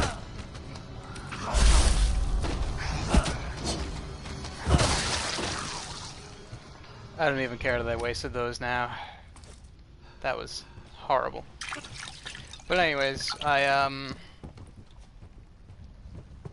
can make more anyways. And it's kind of nice to know that you can pick them up, even like if like you can pick them up if you don't actually hit your target. So that's kind of good to know. I didn't actually know that before. But yeah, no, there's an option to literally just jump straight to that DLC, or like same with people who it's like if you play Dragon Age Inquisition, and you're not the biggest fan necessarily of the it's like you're not the biggest fan of the main story, but you love the fucking Trespasser DLC, you can just jump straight to it. It'll start you at level 30, and you can just fucking go for it, my guy.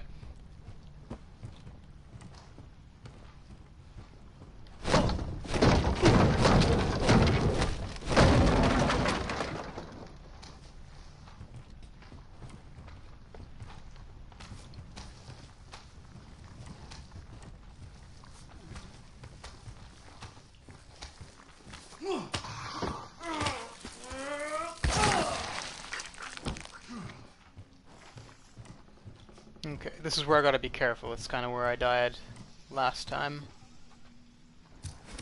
Got 3 spears though. I'm feeling okay about this.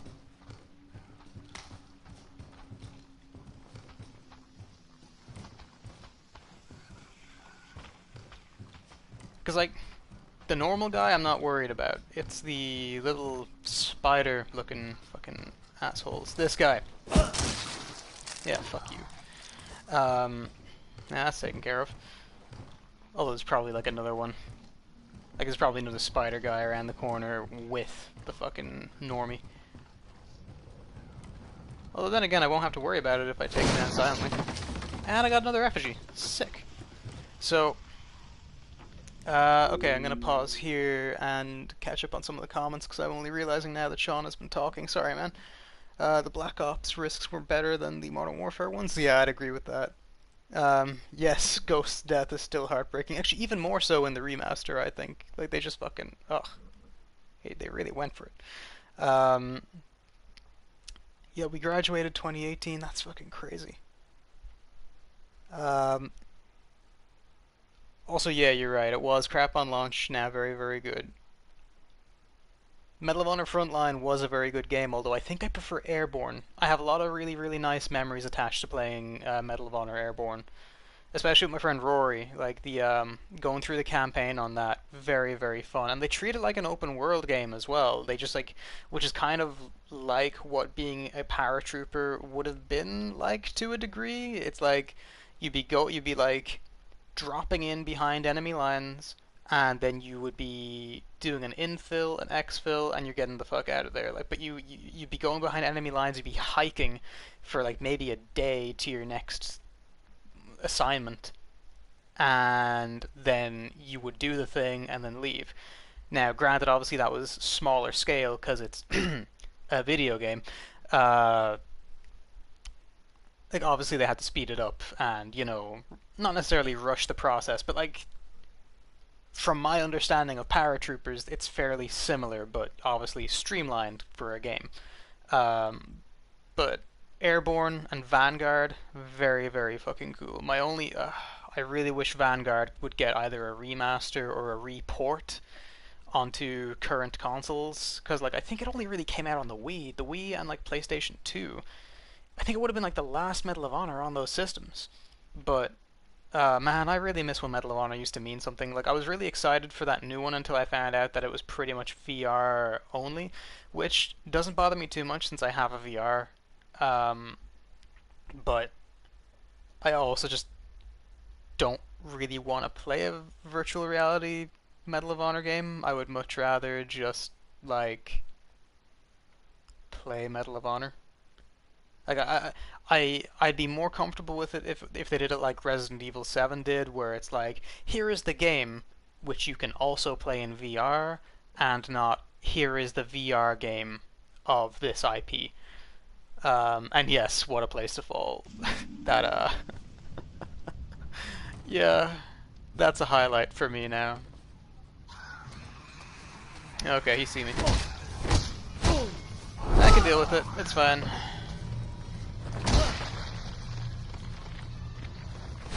No problem. Easy as pie. We're good.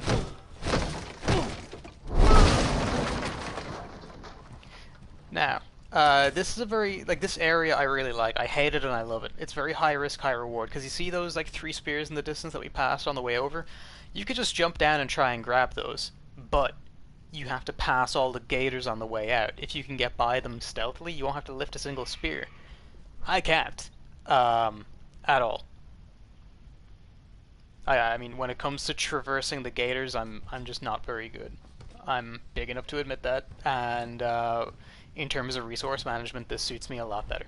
So, and hey, would you look at that? There's also more spears here, so I can get the ones that I threw back. So you know what? Missing, like, whiffing all of those shots a few minutes ago, I feel perfectly okay about now, because I'm about to get them all back. I saw you there. I saw you, asshole. Okay, you I didn't see.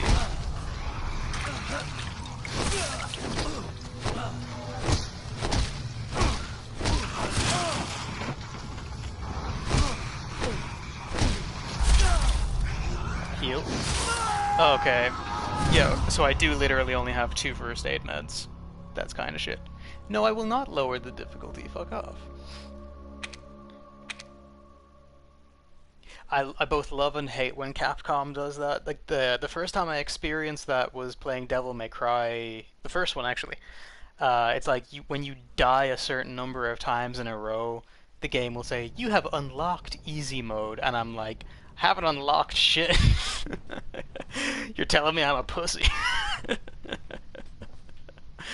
But it's like, you can tell it's in that tone as well. Like, oh, you want us to lower the difficulty? No! I don't. Oh, Sean, it's been more than take 3, my guy. I've died a whole bunch while I was talking. I don't know what stream you were watching.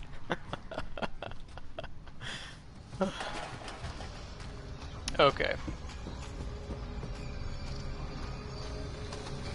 Just gotta be smarter about this.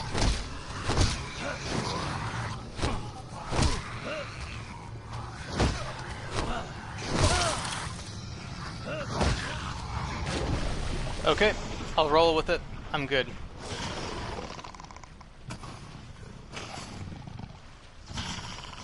Just gotta convince myself that I'm not gonna get eaten by a gator, and I am okay.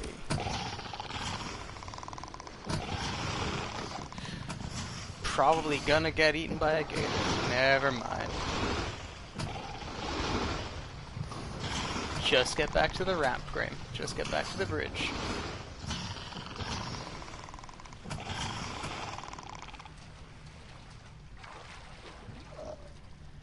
Okay. That didn't suck entirely. Yeah, I've only got the... Oh, I forgot to make one. That's what happened. However, I will eat a bunch of them now. I'm pretty glad that I saved them.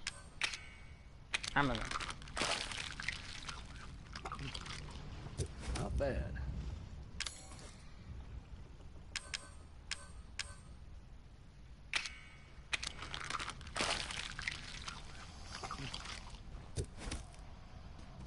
Okay.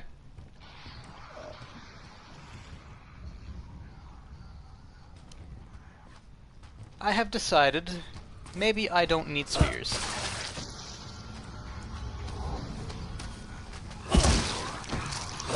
Oh, I didn't mean to throw the last one.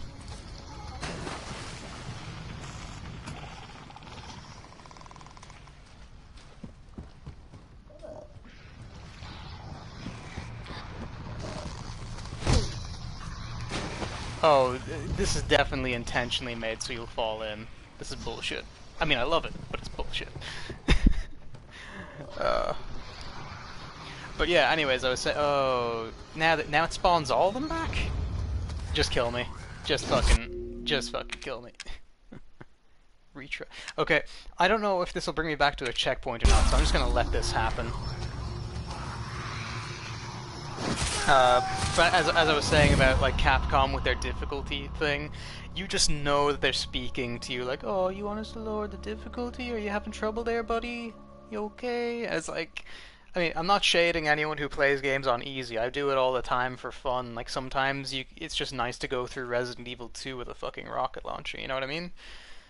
So, you know, it's no shade on that. What I'm saying is like me personally, I like to play through them on normal. On any game on normal first because it's how the game is intended to be played. So it's like, okay, game developers, I'm going to play the thing that you poured hours into the way you want me to play it.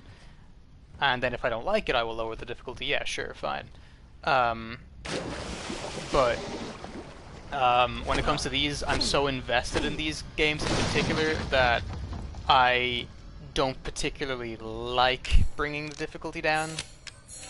If I can help it. But yeah, the first time I came across it on Devil May Cry, it's like you have to. They say, oh, you unlocked easy difficulty, which I find funny. Okay, I'm actually gonna pull a Resident Evil here and try and just get around them. Take my spears and run. Because, let's be real, that's what the original Resident Evils were about. It wasn't about taking out all the enemies in the hallway, which, you know, you could, but sometimes you could just zip around them. And now it's actually going back on that thing. I'm not dealing with you.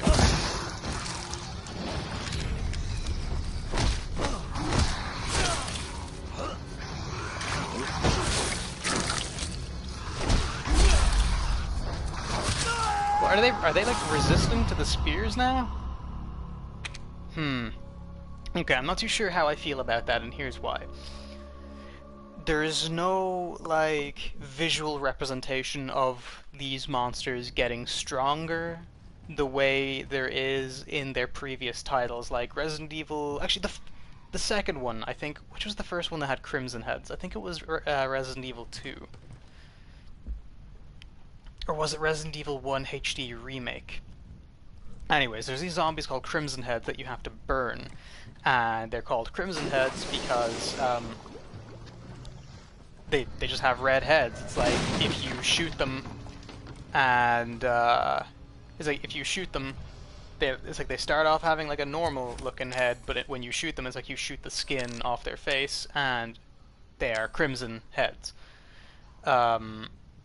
Actually, you know what? I think I'm going to waste a chem fluid on this.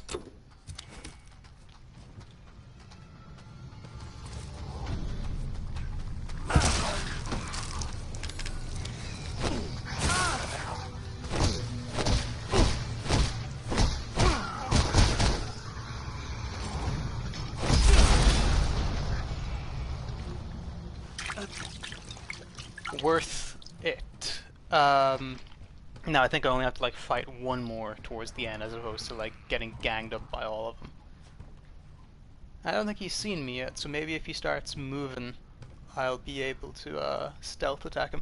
But anyways, but then the Crimson Heads was like, if you fumbled around with your inventory, got some gasoline, and used your lighter, you would then discover that the only way that you could actually kill those ones was by burning them. There was a visual representation of that. Meanwhile, in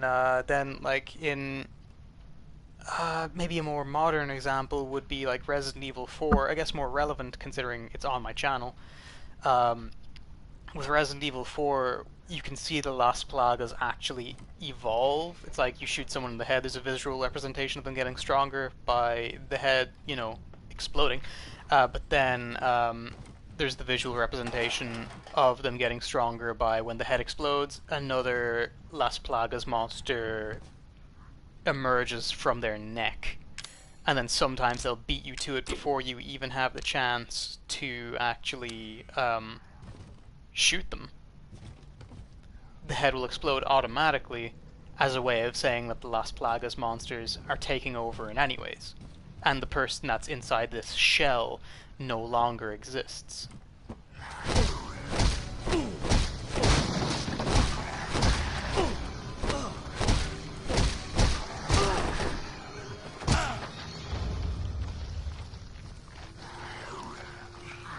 Okay, that's a bit better.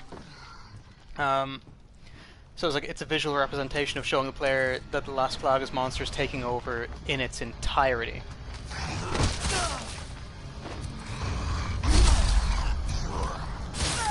Ah, son of a bitch. See, now I'm just determined to get past this part out of spite and spite alone. But yeah, what I'm getting at is there was no representation at all as to whether or not these monsters were getting stronger by any means at all. It's like, oh yeah, here is monster gets strong. Don't know how chem fluid? Oh, I still need the tree branch.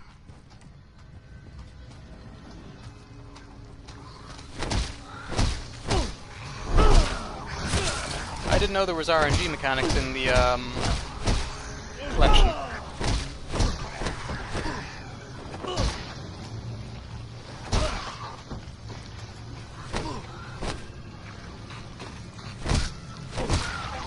Oh, would you look at that? Didn't need it. Fuck 'em. I'm learning. Guys, I'm learning. Did I miss a tree branch over there or something? Could have sworn I had one. Anyways. Not to worry. In that case, I'll just make another first aid med. Fuck it. Save the bombs for later.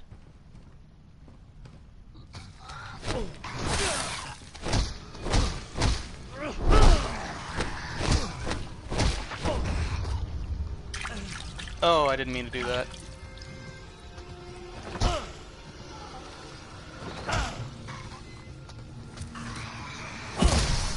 Fuck it.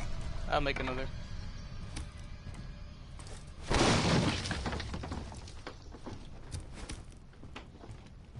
Actually, I won't even need to make another. There's 2 more here.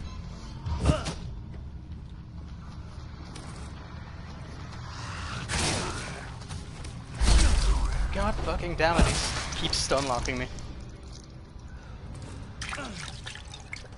Well, that was kind of a waste, but hey, I'll find more chem fluid and I'll make more. It's no big. I've still got critters too.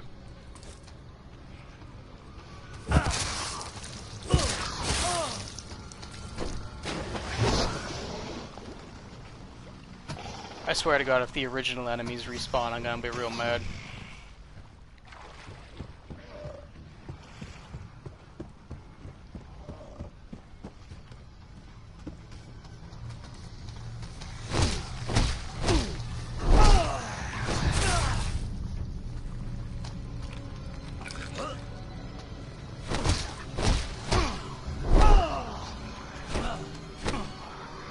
Son of a bitch. Okay, this is fine. I felt like right over here next to the ramp. We're good.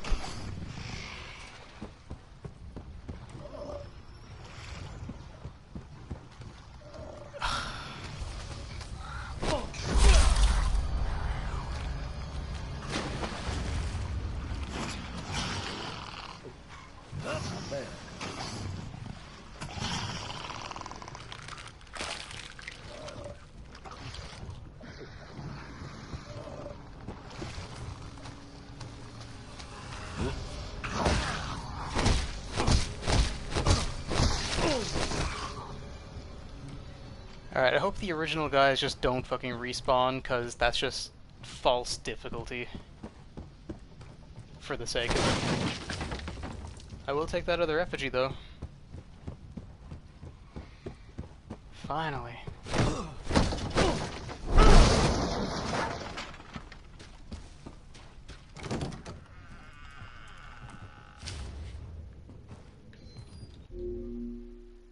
Fucking hell. Okay. I'm gonna see if I can finish this tonight. Because I think I'm getting pretty close to the end. If memory serves correct just from when I was watching this, I think I'm close-ish. Now, granted, that previous area, I still stand by what I say. It's like high risk, high reward going to the different islands or the different planks for the spears.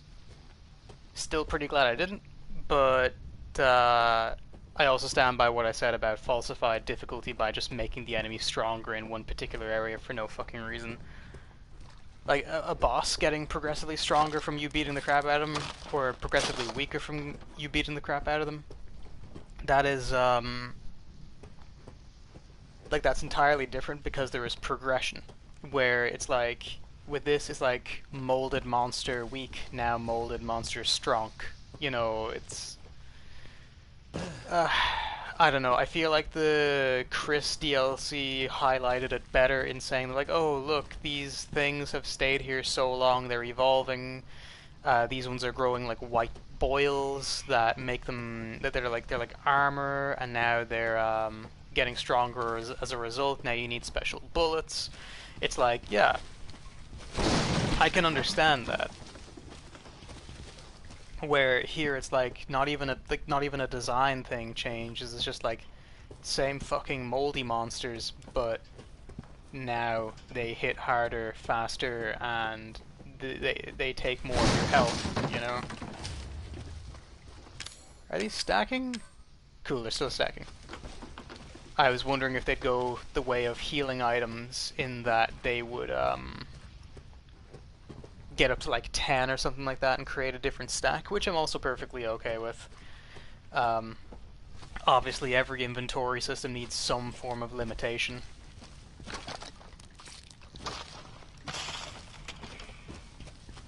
Okay, before I progress forward, because I don't know if that's a... Oh, never mind. Out of the way, fat fuck! I was gonna heal up, but now I can't.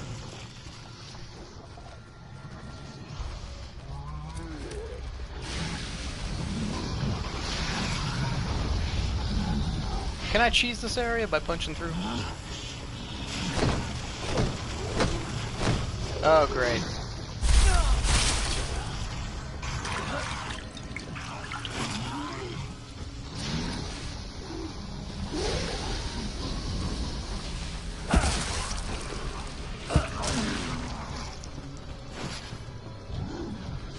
I'm okay with that decision.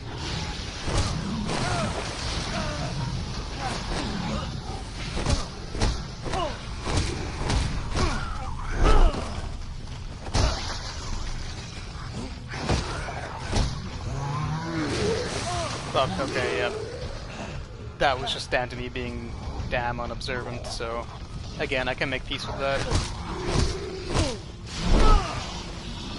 See, this is what I'm talking about when it comes to enemy progression. You get across and there are visually stronger enemies with different designs, where, like, just making the basic enemies hit a little harder. I personally think kinda lazy.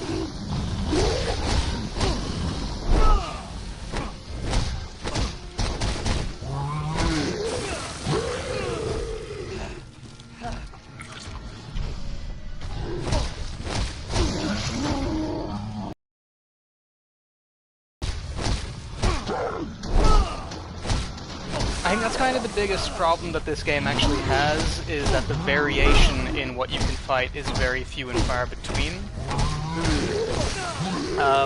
It's not the game's biggest problem, though.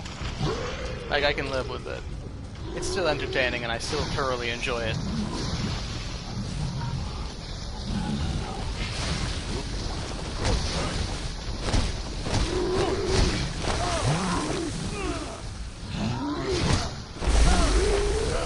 shit, okay. This is fine. Probably.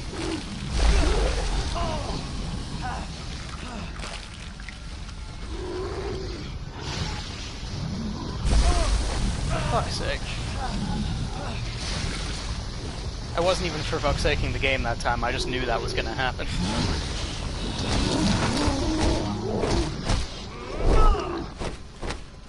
Oh. Oh, yep. No, I was like, aren't those guys supposed to explode? Then he exploded. Yeah, never mind. Alright, how many of these do I have? Oh, I still have an entire bag of these, and then one left over. So I can still make some more meds if I want to. I'm gonna make one of these, though.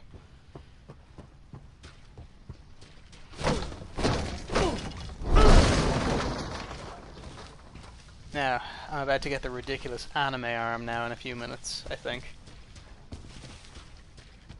Because this next area is another camp, I think.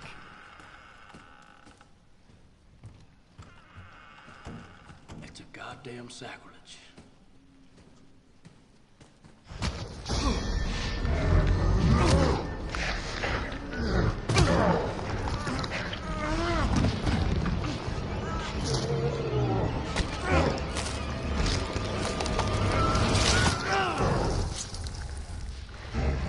Jack?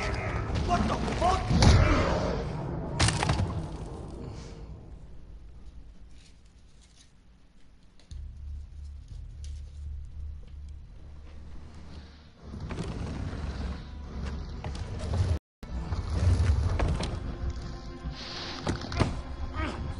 God damn it, Jack!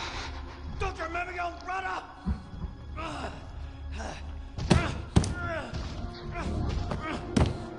Don't do it! Don't you touch her! Jack! Get me the fuck out of here! Come your family! How the fuck can you do this to me? Get me the fuck out of here, Jack!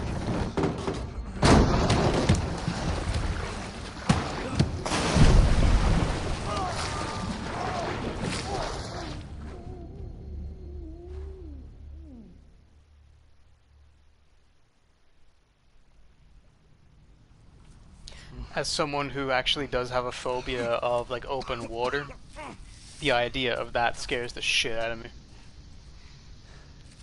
Oh, hell, Jackie boy. What's happened to you?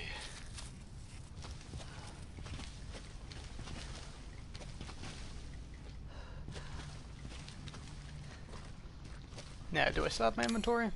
No. My inventory gets washed away. Oh yeah, I mean, I guess that makes sense. I'm still about to get the anime arms. The fucking power gauntlet things. Well, at least it's nice to know that that when I used up my spears that time, it was actually kind of worth it. Mayday! We've been engaged by an unknown bioweapon. Bigger house camp, under attack. Gotta be safe from the attack building.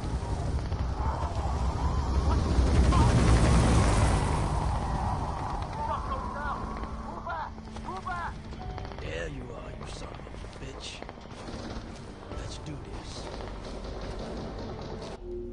Okay, I'm gonna save.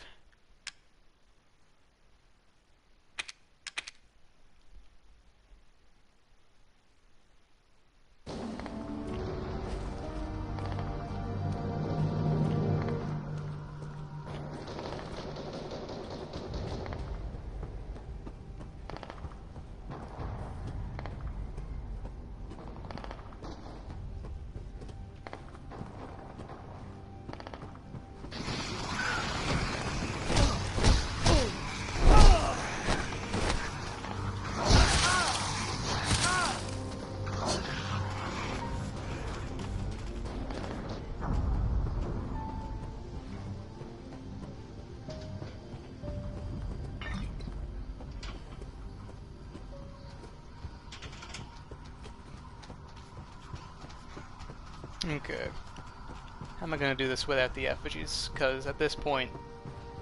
Oh yeah, here we go. What the hell is this? One of their fancy toys?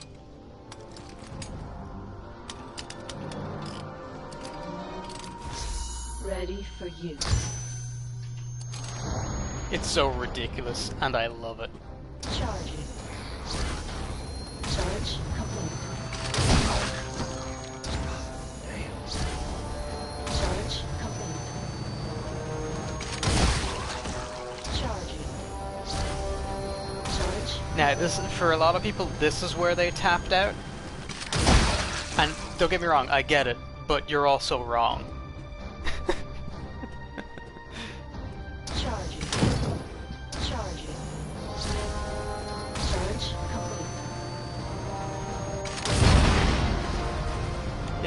It's so stupid, and I love it. I love it so much. And I really wish Resident Evil would embrace its ridiculous side more often. Because like people want to complain about like one of the weapons in this looking very kind of, you know, Power Rangers-y for the lack of a fucking better word, and like acting as such, you know. But like let's be real. This is fun and you don't want to admit it.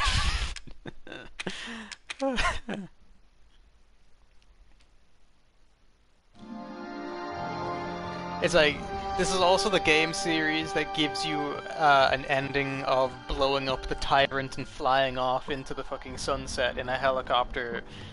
Like, you have to remember that these games began in the 90s when games were only really starting to be taken mildly to lightly seriously. You know? Like, it's, it genuinely wasn't really too long ago, when you think about it, that games started being serious, you know? So, I think every so often, you just have to throw your brain out the window and embrace the silly, because this is great. Charging.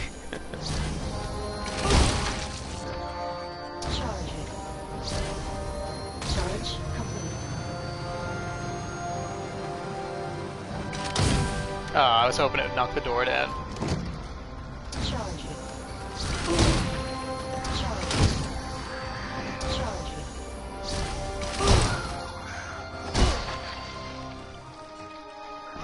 Like, don't look at this pulsating, like this pulsing Tron arm and tell me that you don't find this fucking awesome.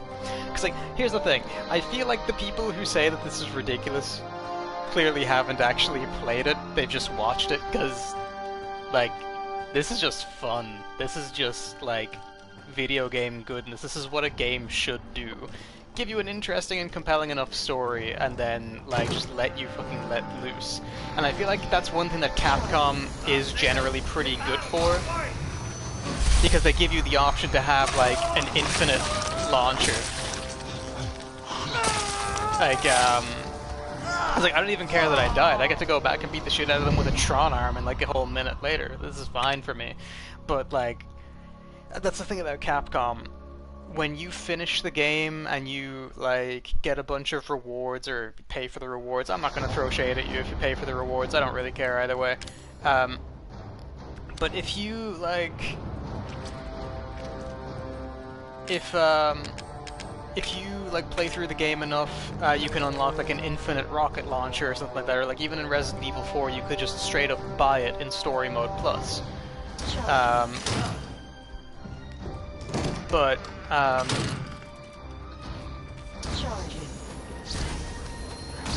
Capcom acknowledges that games are meant to be played, and sometimes when they're meant to be played, they're meant to be played silly. Like I said, if you're the kind of person who generally likes the sort of Bloodborne sort of vibe, or, you know, where you have to, you know, earn your, it's like, earn your victories and all that sort of stuff, I actually implore you, go through a Resident Evil game with the rocket launcher. You will not regret it. It is very fun. It is very, very fun, and just, yes, it is fun. I need no further explanation, Your Honor. No further questions.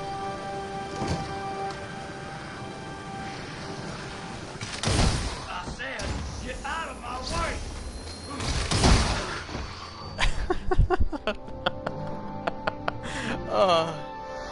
This is genuine joy. I need to play this DLC more often just for this scene alone. I'm glad I saved where I did, because I could see myself going back to that particular save just for this bullshit.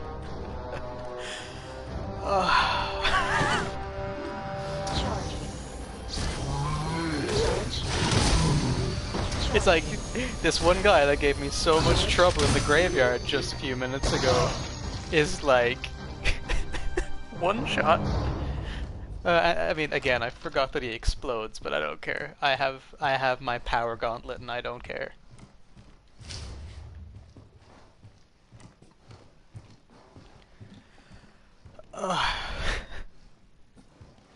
What a day. Yeah, do I just jump down here? Yeah, it's not letting me jump down here. Oh, the door. The door.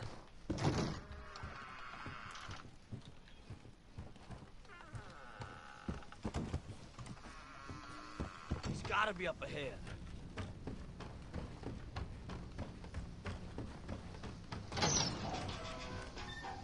Ooh, one of the soldiers. I don't think I've ever actually noticed that detail from watching it, because generally I think, and I don't blame them, the YouTubers that I watched play this just activated the gauntlet and ran through just for the shits and giggles, and you know what, I can't say that I blame them, because it is fun. It is very fun.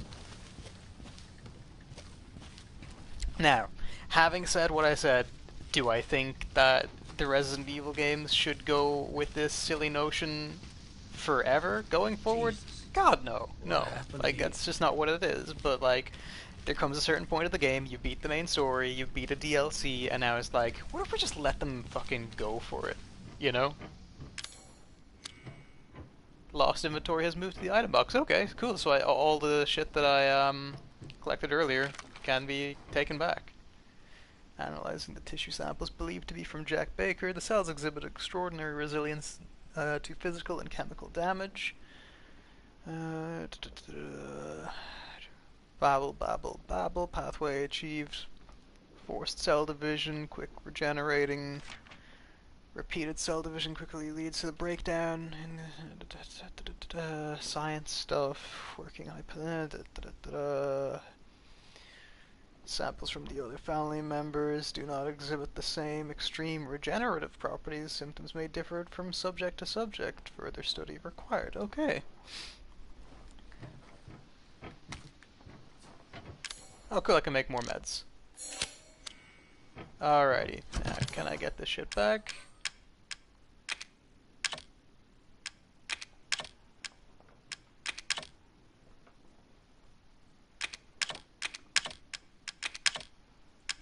Not that I think I'm gonna really need fucking throwing spears against Jack in this fight. Actually gonna save right here.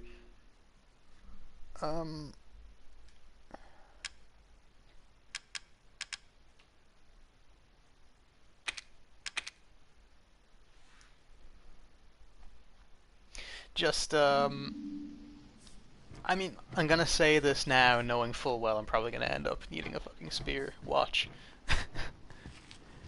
Alright. Now, is there any other effigies around here that I can take last minute? No? Cool. Okay. You know what? I can respect that. They gave me the rest of my inventory back and I didn't think that they would, so... Just you wait, Jack. Zoe's coming with me. I'm gonna eat a critter before I go in.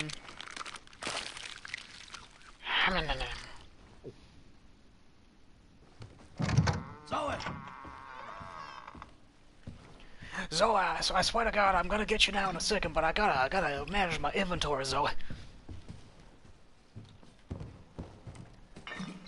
It's I can't stress enough how important it is to manage my inventory before I help you in the next few minutes. I have a harrowing feeling something horrible is gonna happen, even though there's no evidence that presents itself in any way, shape, or form. Why do I hear boss music? Zoe! Zoe, wake up! Wake up!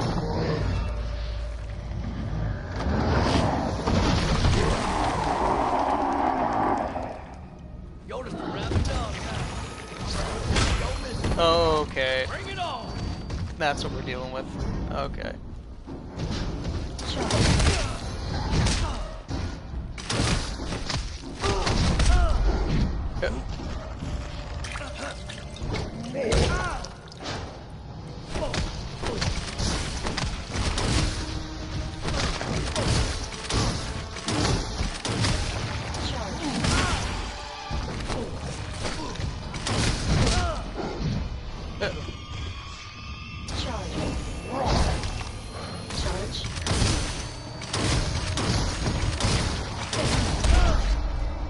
I don't even care that I'm dying right now. This is fun. You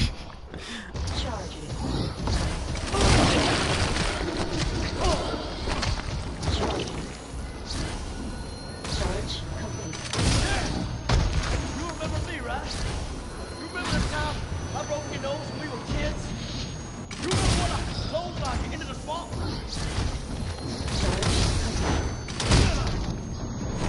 Ooh, I got greedy on that one. Oh wait, I forgot I can still block with this thing on, can I?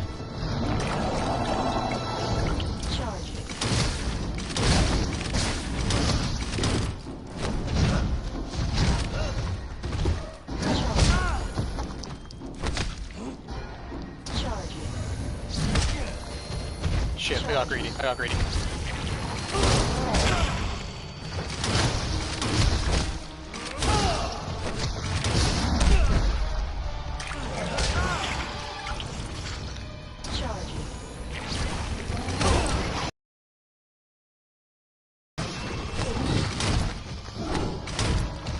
Shit.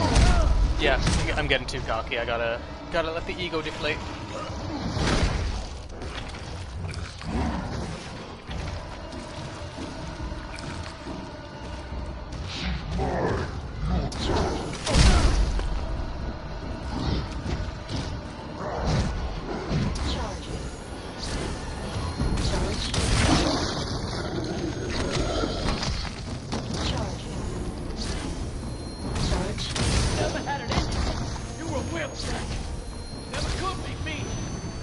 Get up, get up, get up, get up, get up. Don't mean I can't still kick your ass.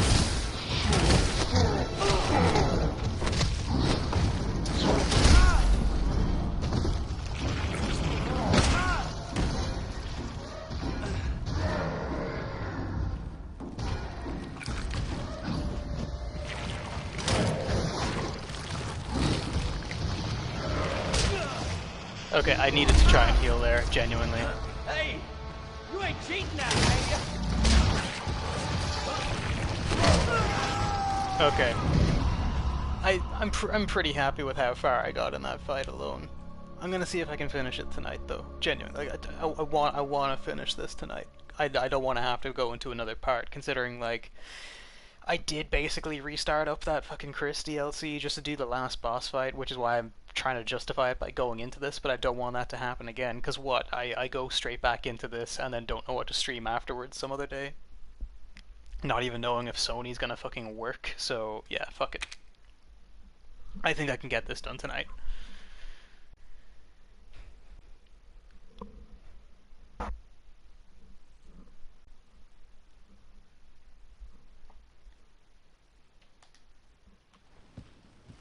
Just you wait, Jack. Zoe's coming with me.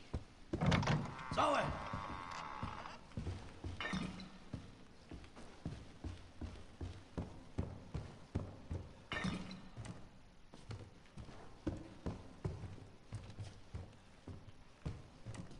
Okay, was that everything?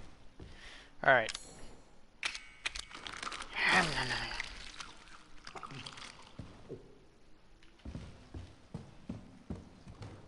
Zoe! Can this be skipped? No. Zoe, wake up! Wake up!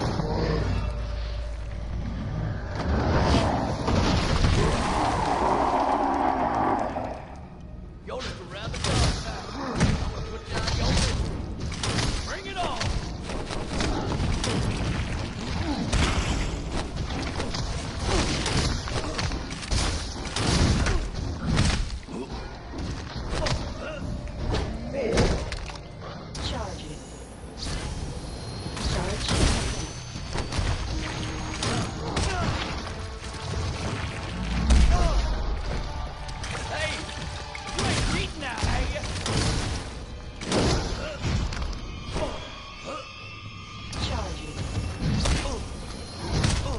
Oh, that would have been a perfect opportunity to try for the 3. No. That was meant to be the block. Never mind.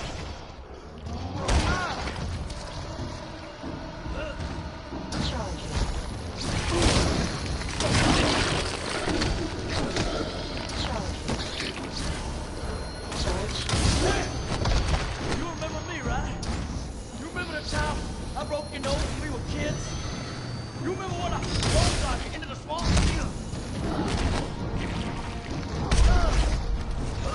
Just let me kill you. I feel like there's a bit of a delay on the block. Not that I'm too pissed with that, because like then the fight would literally be too easy. Because Joe's block is, I would argue, more OP than Ethan's and maybe even Chris's. Because for Chris, it's like he doesn't necessarily have a block, but he does have a counter attack and a knife.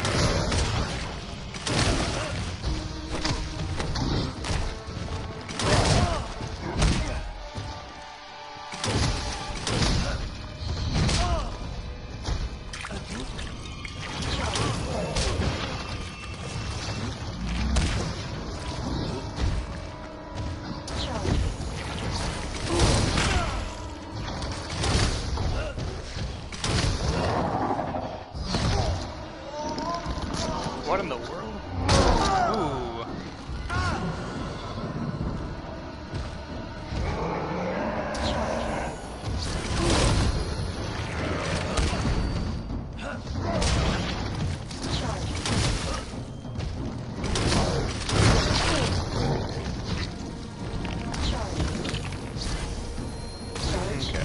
Never had it in you. You were a whip, Jack.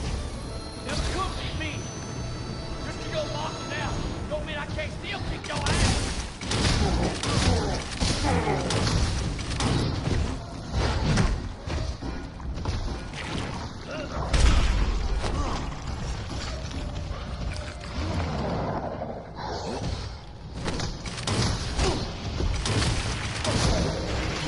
Okay, from here on I gotta be really careful.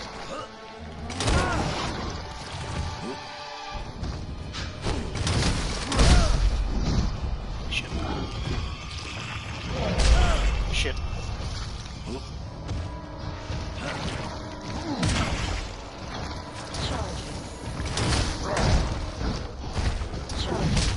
Oh, damn it.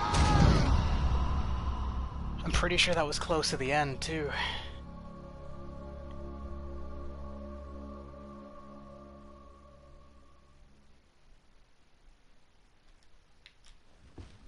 Just you wait, Jack. Zoe's coming with me. Zoe! I kind of wish they did with this fight what they did with the Lucas one, where you could just it would just restart you in the fight. Although I guess they want to give you a chance to heal up and stuff too, so I guess I sort of understand. And Chris kind of has factually does have a quicker healing animation because he just injects himself with some bullshit.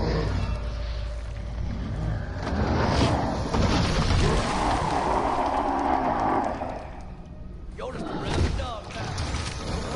Don't miss it. Bring it on!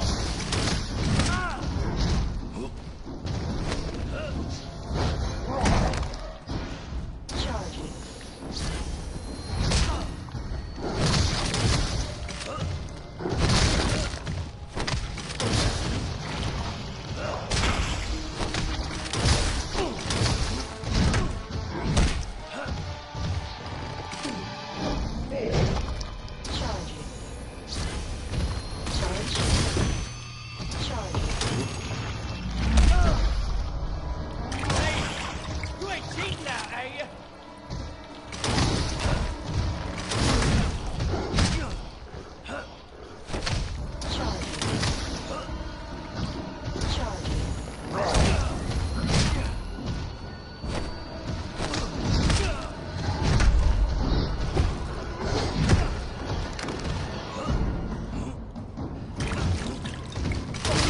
Okay, I could have gone for the recharge attack there, but I feel like healing up was more important in that instance right then and there.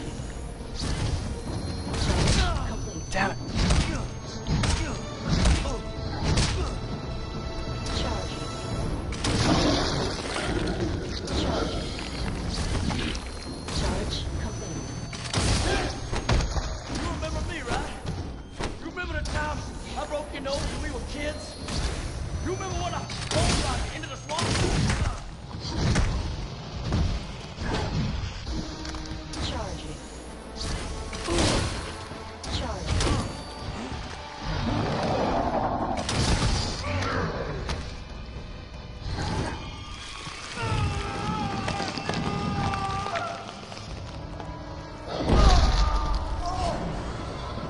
Okay, I think I still have my healing items though. Don't I? Yes. Sick.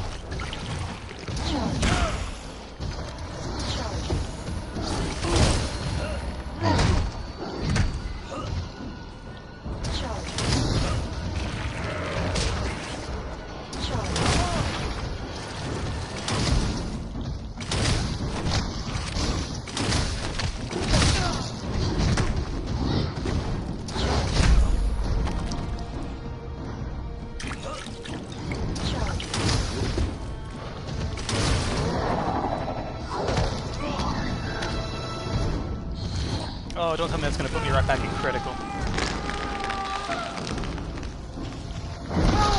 Okay, not critical, but bad, but still not as bad as it could be.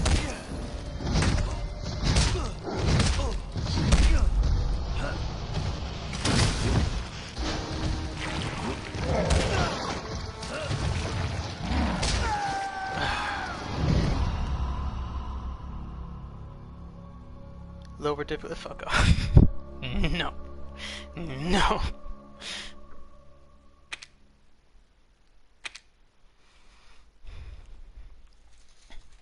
I mean, I made it this far. I'm literally on the last boss battle. If I lowered it now, there's like Just you wait, no Jack. point. Zoe's coming with me. Zoe!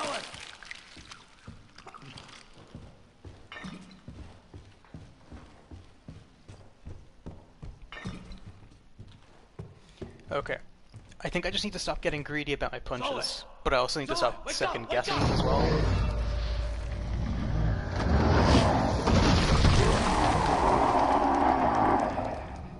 Jonas can grab the dog now. I'm gonna put you out of your misery. Bring it on!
Shit. I was trying to avoid that.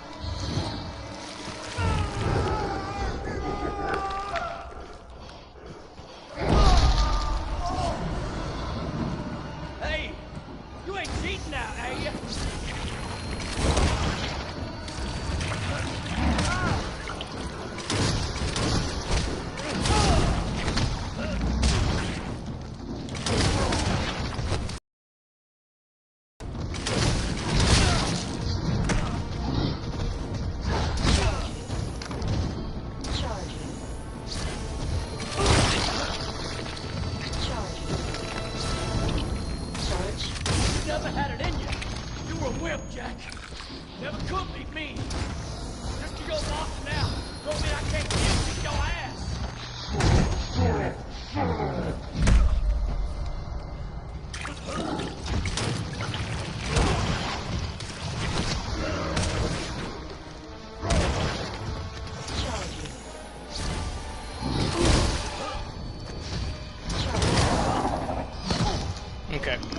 That one was my fault. I thought he was going for a jab, and instead he went for the grab.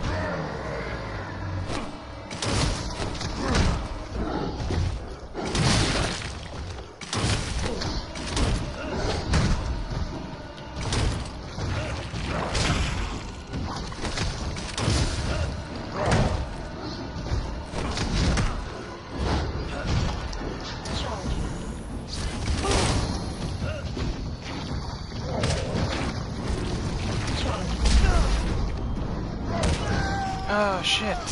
Shit. Okay. I'm not ending the stream. I am, however, taking a quick break to make a herbal tea, because I think coffee at this hour might actually kill me now. I'm just going to put the rest of this chocolate in the fridge. So, bear with me. I will be back. I'm finishing this tonight.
I'm back.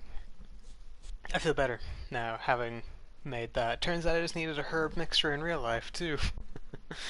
I'm gonna let that tea bag stew a little bit. Giggity, giggity. He needs coffee. I mean, you're not wrong. Coffee is what I would like. But... And normally I would just make one. But I've already had like a bunch of cups today, so I feel like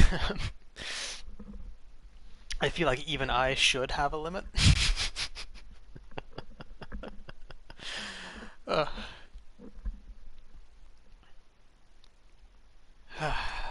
Okay. I'm gonna try this again. I will not leave until it's done, even if I have to mute my mic and finish this at 6 in the fucking morning. Mute my mic so I don't wake anyone up in the house. I'll fucking do it.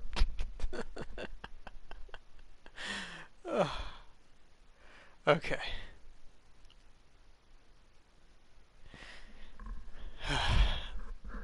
Let's try this again.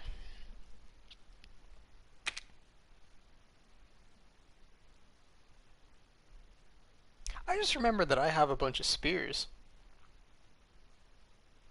What if I like threw those at him first? I think I might actually do that. Because like I was joking saying, oh, watch now as I'm gonna need the fucking spears after bitching about, oh yeah, the spears are gonna do me real good in this boss fight. Turns out maybe they do. I have a spear.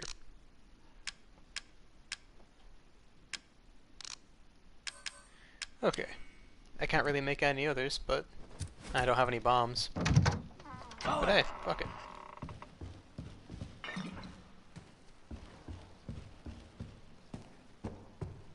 I'm gonna use this round to experiment a little bit. And by experiment, I mean I really want to throw something at him, so I'm gonna throw the spear. Zoe! Zoe, wake up! Wake up!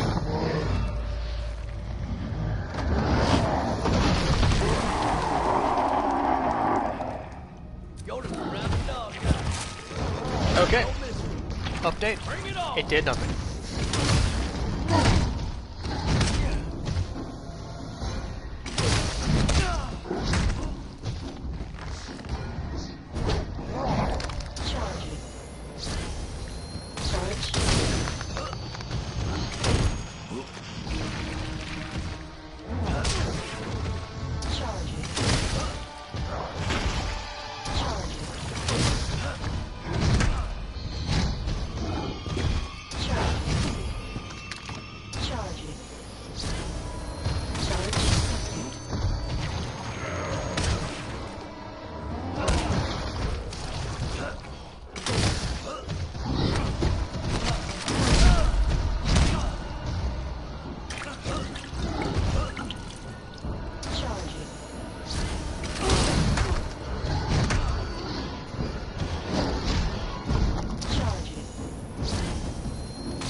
Shit. Making the same mistakes. Gotta get rid of that.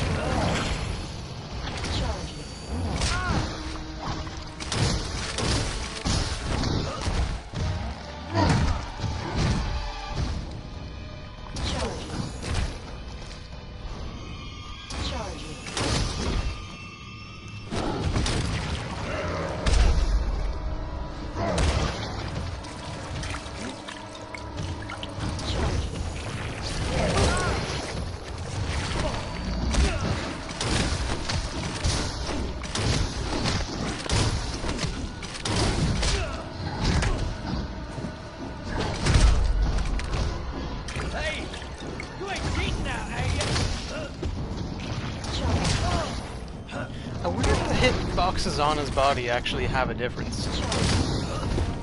Because I know it was the case for Lucas, but then that case file we were looking at a minute ago said that he regenerates in a very, very different way to all the other family members. So I don't know.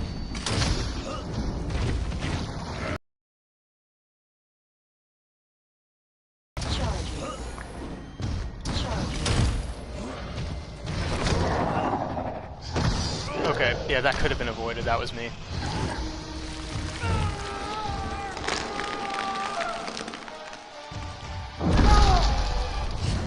Okay.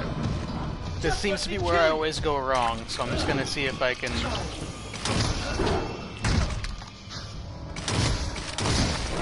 I feel like I'm neglecting the other fist too much as well and building an over-reliance on the mech hand.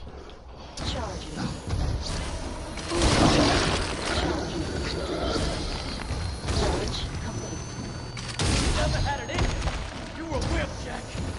Never could beat me. Just 'cause you're lost now, don't mean I can't still kick your ass.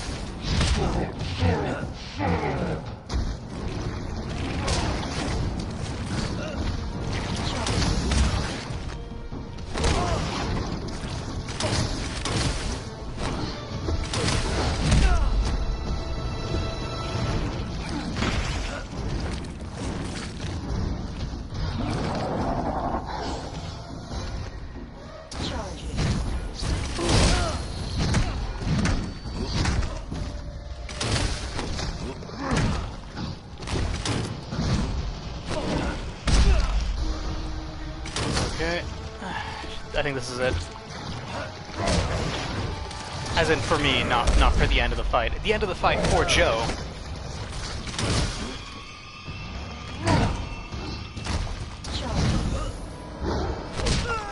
Yep. I feel like I'm getting slightly progressively better.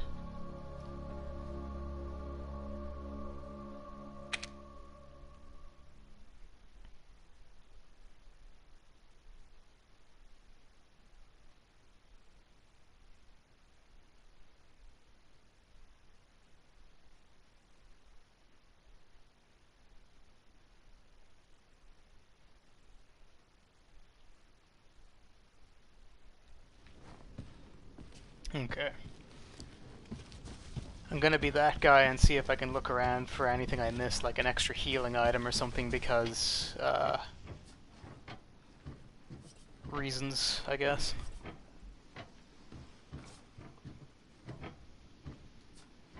Okay.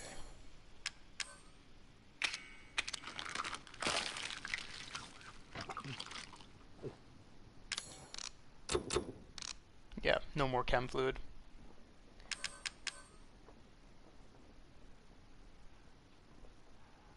So this is a 5% boost and has a 1% boost to attack power. Good to know, I guess. I mean, not that it really means anything, I can put the scrap away.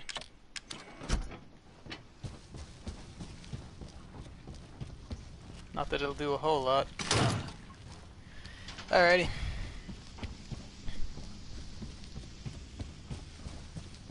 I'll head back a smidge. I'm just gonna see if I missed any sort of healing items. Some chem fluid.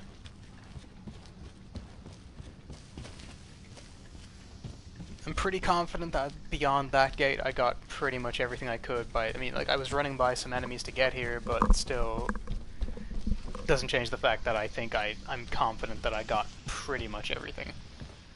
Okay. I mean, here, that's just peace of mind. I can move forward and keep retrying. Zoe!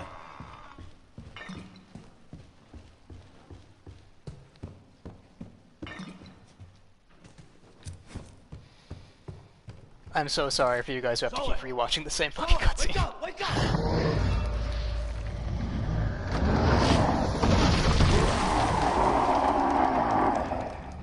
Yoda's a rhythm dog now. Don't miss it. Bring it on! Charging. Charging. Charge.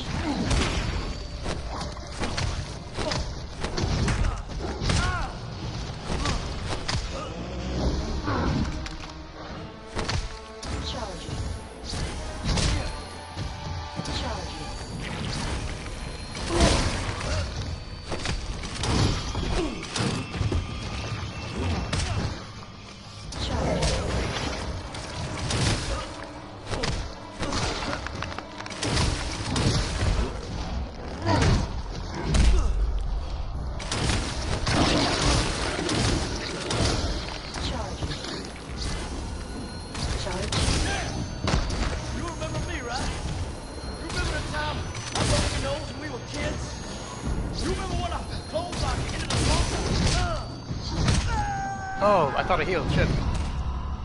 Okay, that one was straight up down to my own stupidity. I thought I healed, genuinely. Alrighty, time for my own mixed herbs. Oh, that was actually pretty nice. I don't think I've tried that one before.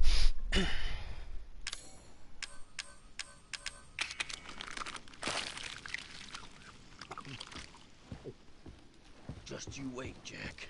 Oh, dude, it's been way more than 7. It's been way more than 7. What fucking stream are you watching? Graham succeed in a boss fight. Fuck off. Graham succeed in a boss fight. That's not from Resident Evil 4. What are you doing? What are you doing with your life? Zoe!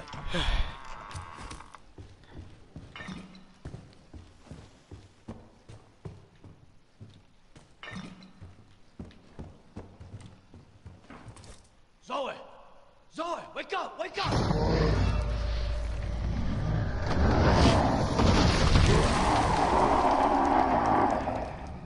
You're just a rabid dog now. Put you out your misery. Bring it on!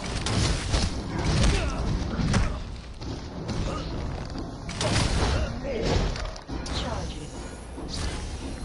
Charge.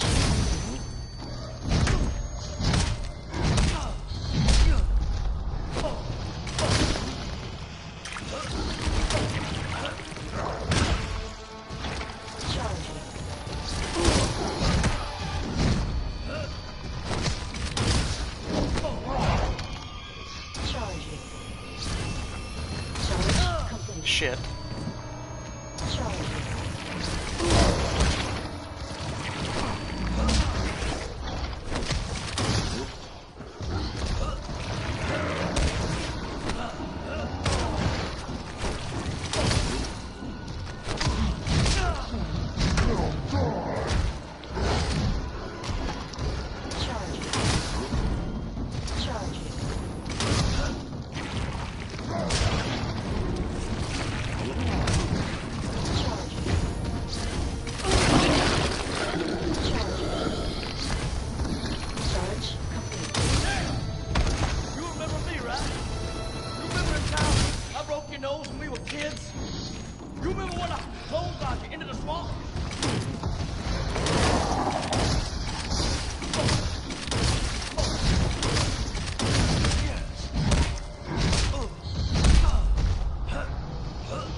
I might have fucked this one up.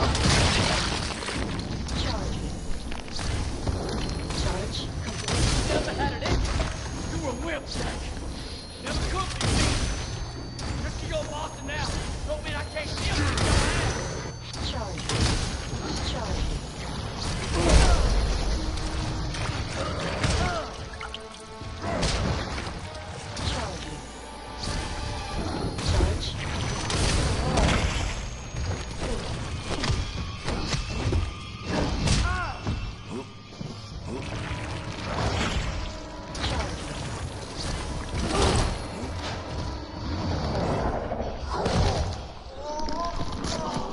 That's a critical. Shit. Just let me kill you.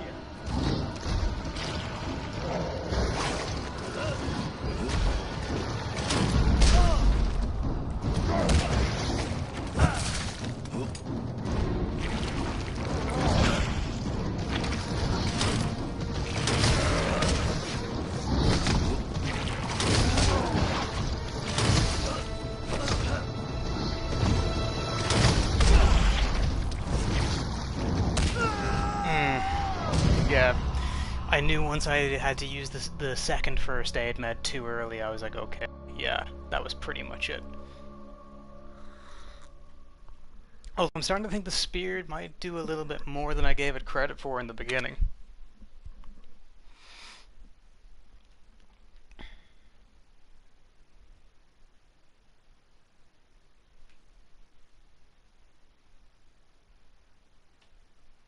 Oh, my phone died. Never mind.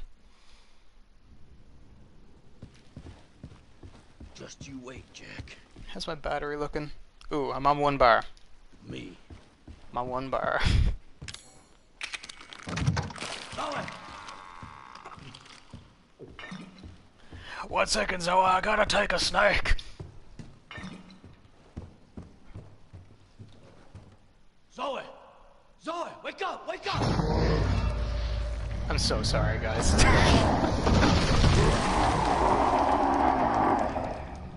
Yo, this the rabbit dog time. I'm gonna put you out your misery. Bring it on!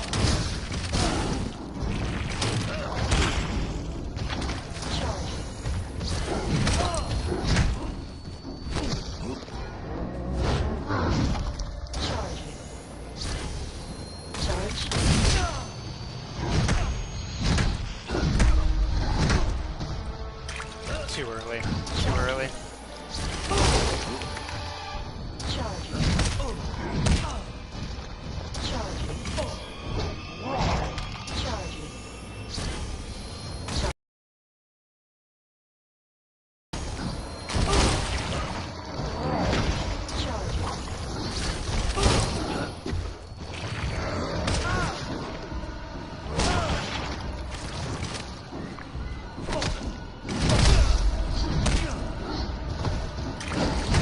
Way too early to be using these healing items.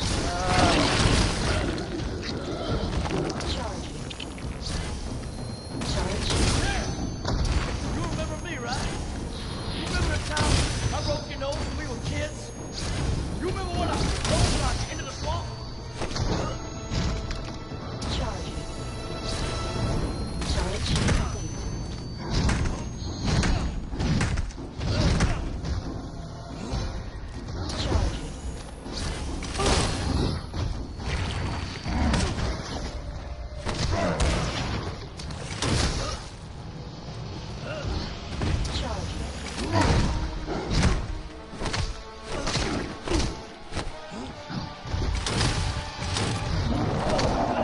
Shit. Yeah, there was no escaping that one, I don't think. Okay, you know what? I'm not in critical, so that's actually a good sign. I mean, I'm in pretty bad shape, but I'm not in critical.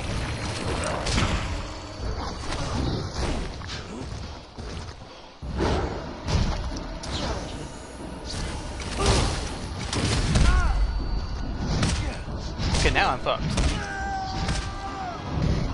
I hate it when he stun locks you, though. It's only cute when I do it.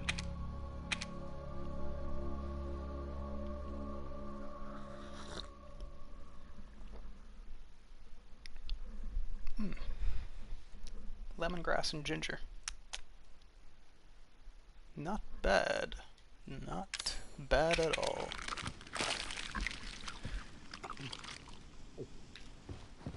I mean, I've had lemongrass and ginger tea before, just not that brand. Zoe's coming with me. Only I get to take her to Disneyland, Jack. We're gonna get pictures with Goofy. We're gonna get pictures with Mickey. And by God, we're even gonna get a picture with Snow fucking White, you hear me?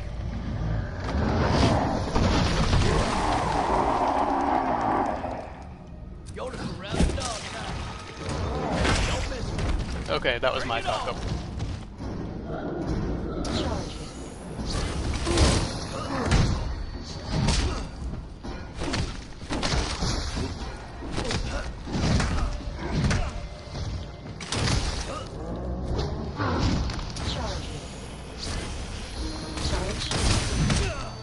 Haha, landed at that time, bitch.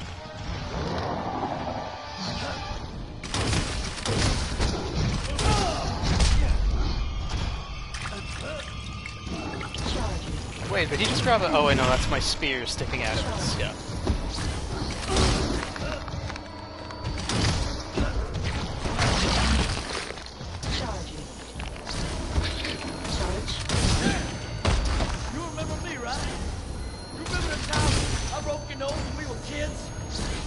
remember when I rolled off into the swamp?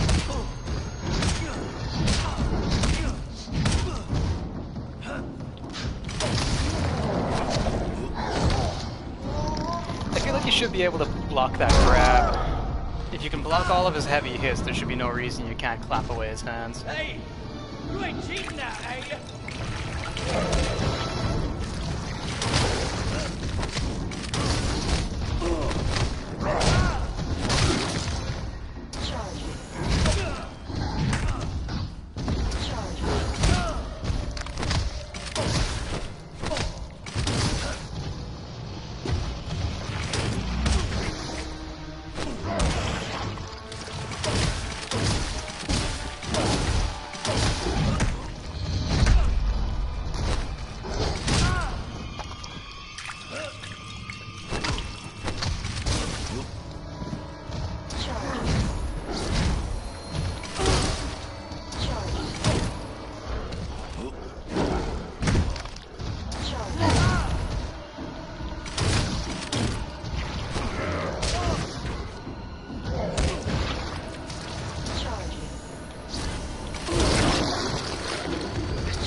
I feel like I psyched myself out too much in this section here, and that's why I end up fucking dying so often.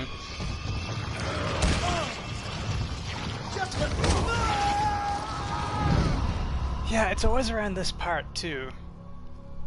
Wonder what I'm doing wrong. Okay, just need a minute. Stretch out my fingies. So how's everyone else doing?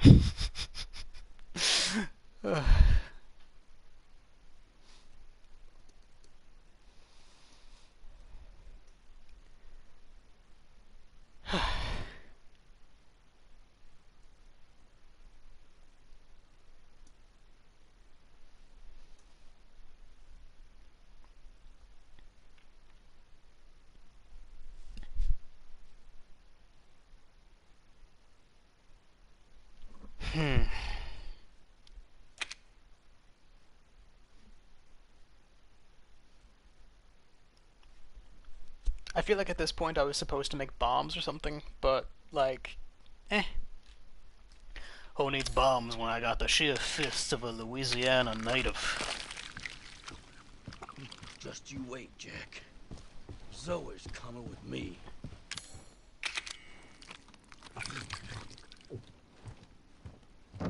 Just in case.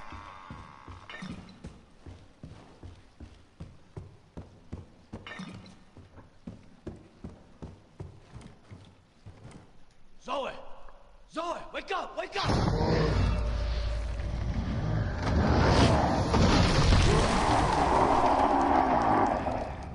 Yoda's to grab the dog now. Don't miss me. Bring it on!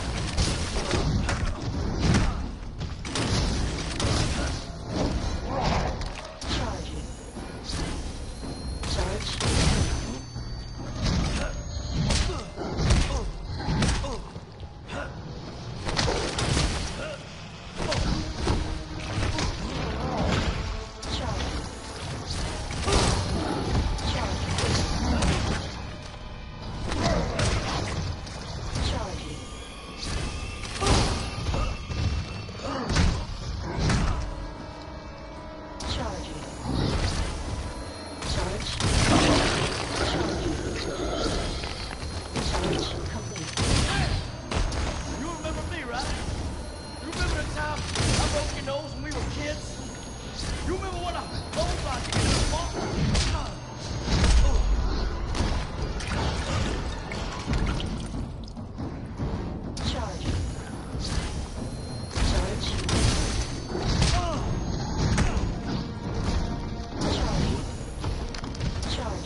Okay, I think he's gonna go for the grab, so I'm gonna advance.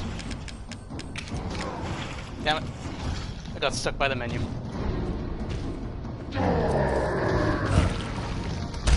Shit. Hey, you ain't cheating now, have you? Charging.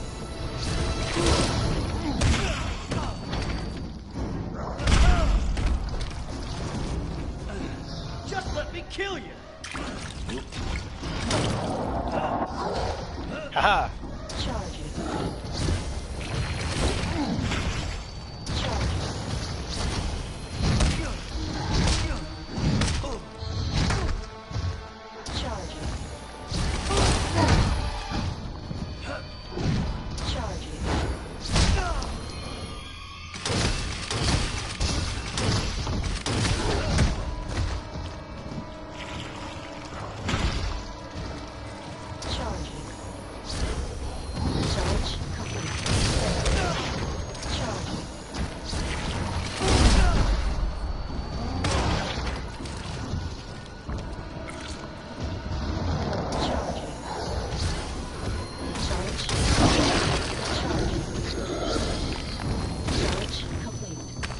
Oh!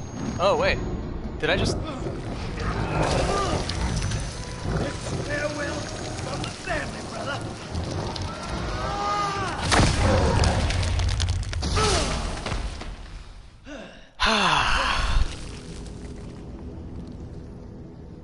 Zoe.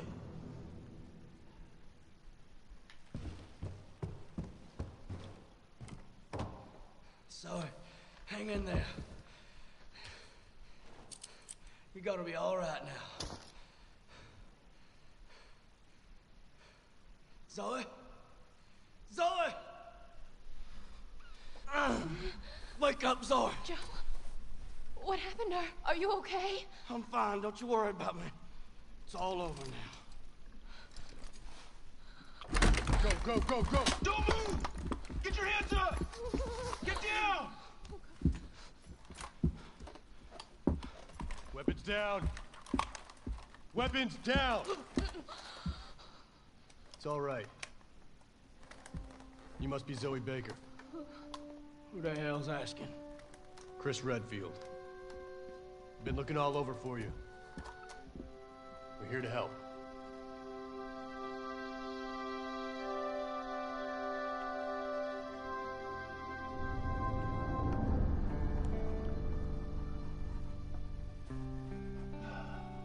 You're gonna be just fine.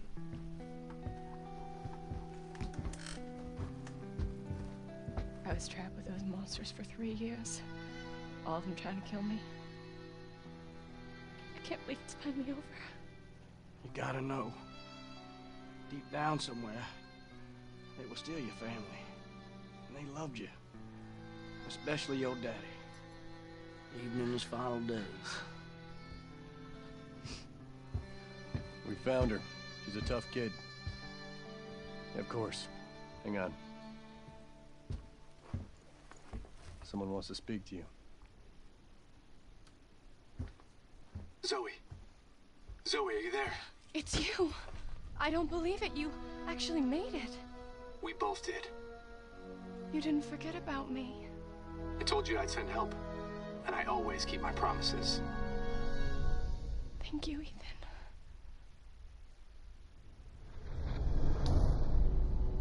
I sincerely hope nothing ever bad happens to you or your family ever again.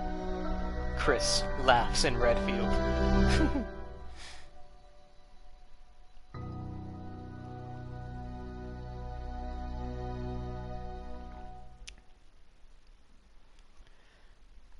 I said I'd finish it tonight. How many fucking times did I have to? 17. So, there you go, Sean. 17 restarts. Punches thrown 575.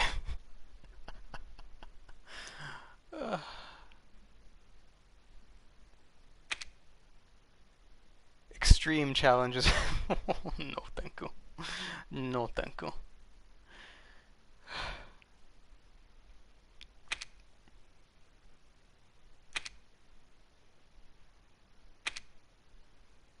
Oh, so that's where I was getting the idea that he had a shotgun. You get it in Story Mode Plus. Okay.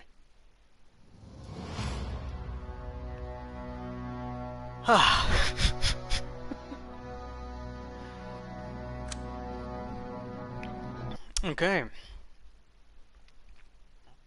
So, much like the end of Zoe, that is probably going to be the end of the DLC that I play for Resident Evil 7, because banned footage, it's very fun to play, but it's not very fun to watch. I wouldn't subject you to that. I mean, it's cool to know what happened to Clancy in between all the tapes, knowing that he was basically in the house at the same time as Ethan, getting fucking tortured. Like, he'd been there for about the same amount of time, maybe even longer than Ethan, up until he, got set ablaze. But yeah, I guess this is the part of the fucking stream where it turns into a podcast and I end up talking for the next couple of fucking hours, except, I don't know. Maybe I won't run my mouth out quite as much as I did last time. But, to reiterate any information that may have been missed from, like, the start of the stream, my streams on PlayStation will probably be limited. Unless I get extremely lucky and Sony fixes their shit. Other than that, I will be working out how to stream properly on my laptop. I've been kind of figuring out the kinks here and there with OBS. I've never actually done it before, and see, my issue is, for some reason, my microphone audio won't work. But I think the problem there is my default. I feel like OBS keeps mistaking which microphone is my default one, the one that's on my laptop, or the one that is, well, the one I'm wearing now, the Razer Kraken, whatever the fuck. I got it on sale. It's a good headset. Highly recommend it. The soundproofing's pretty great. But anyways, yeah, so I'm going to be, hopefully soon, actually streaming on my laptop. My main issue is that I have no way to really read the comments, because YouTube doesn't really work on my phone without taking up all the space. I'm currently in a state of getting that phone storage full notification, despite there actually being nothing on my phone. I'm hoping to fix the problem with a new SD card. Failing that, I'm going to try and save for a new phone, which should be fun. But I'm thinking that, considering I play games here in the living room and there's no table in here, so in order for me to be playing, like, streaming on my laptop, I would have the laptop on my lap. I could stream from the shed where I do Staffcast with Jake, when there's not a global pandemic going on. But the honest truth is, the internet out there is pretty terrible. I run D&D campaigns on Discord out of there, but, like, Discord is not as intensive as trying to stream to YouTube while also running a game that may or may not require network features. And I would rather you guys actually see a half-decent stream as that stays consistent, as opposed to a stream that's going to shit itself every 30 minutes because of internet connection errors, or, like, my voice will start lagging, shit like that. I mean, I could realistically try and, stream it off the kitchen table, but, like, and have my other laptop there for reading comments, use it as, like, a dual monitor without actually having a dual monitor. But, like, our kitchen here echoes something fierce, and I like to stream at night, and I don't want to wake people up by going into my antics at, like, 1 in the fucking morning from the kitchen, where it will not only echo upstairs, but it'll echo into the house next door, because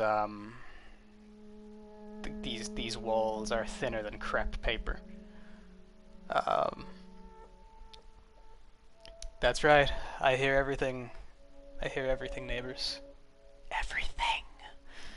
And not everyone has the luxury of noise-cancelling headphones. Thankfully I do. So that's all I'll say regarding that situation. But yeah, I'll probably end up using my second, like my old laptop as a device to basically read comments from.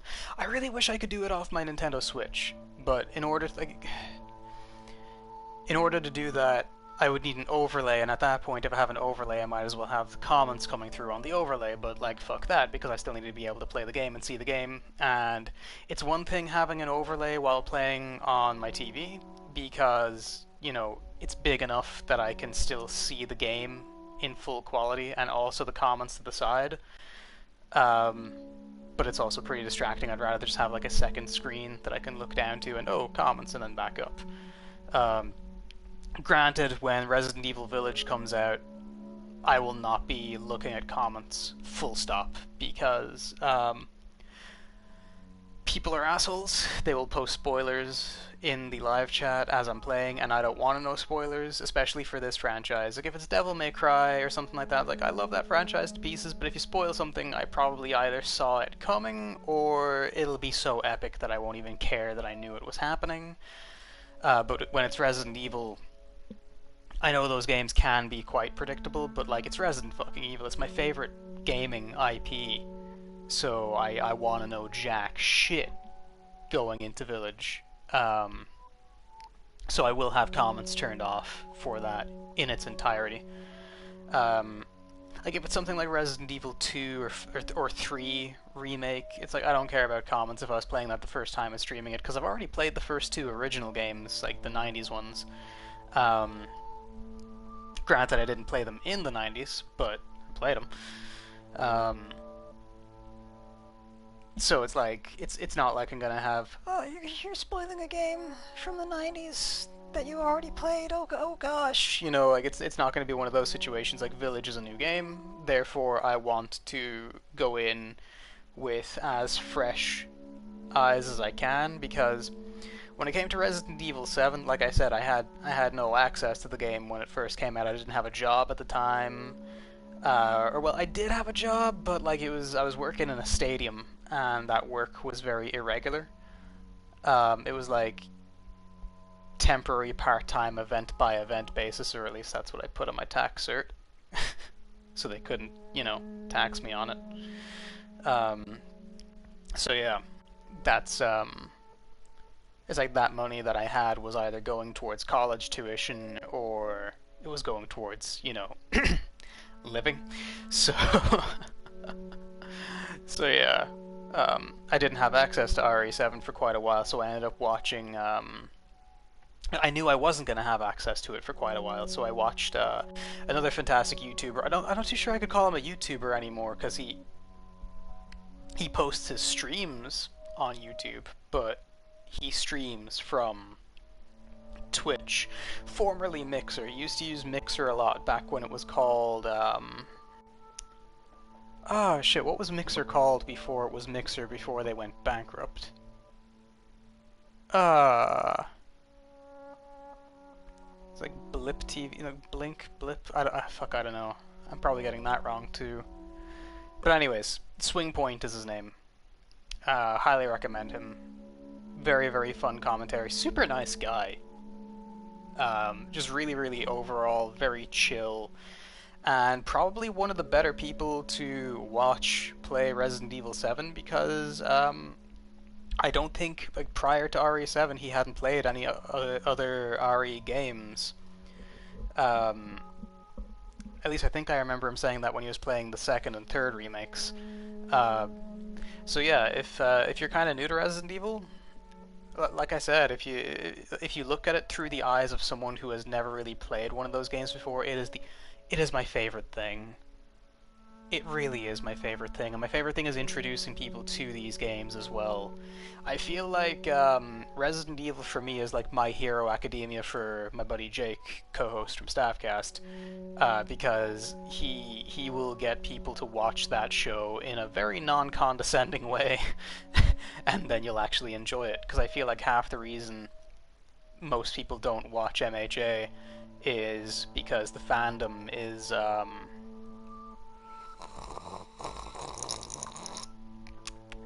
toxic as fuck. So oh shit, my laptop wasn't plugged in. Oh, there we go.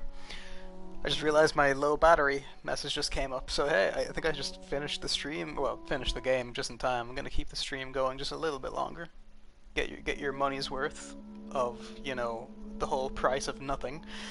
But yeah, like it genuinely is like a decent show, My Hero Academia, but like the fandom is toxic as fuck. At least over here, the cosplayers not too bad. The cosplayers are pretty chill. They're like the stoner fucking dads at the convention center, you know?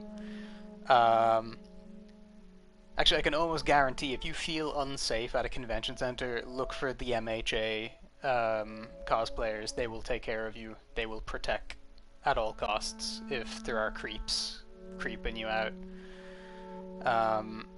But that aside, for Jake, he loves getting people to watch that show, and I'm glad that I did. It's a very good show. I actually highly recommend it. It's really good.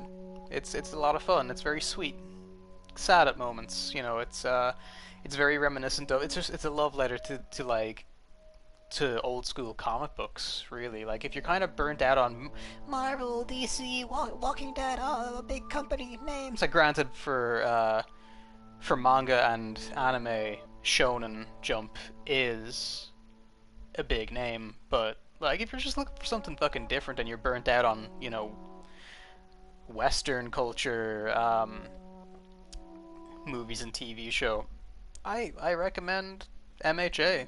It's very, very sweet. There's so much heart in that show. I haven't read the manga.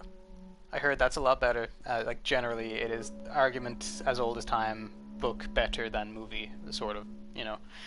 But yeah, genuinely very, very fun show. But where I'm going with this is like I love getting people into Resident Evil the way Jake gets people into MHA. It's I don't know. These games, as scary as they are, they're very cozy.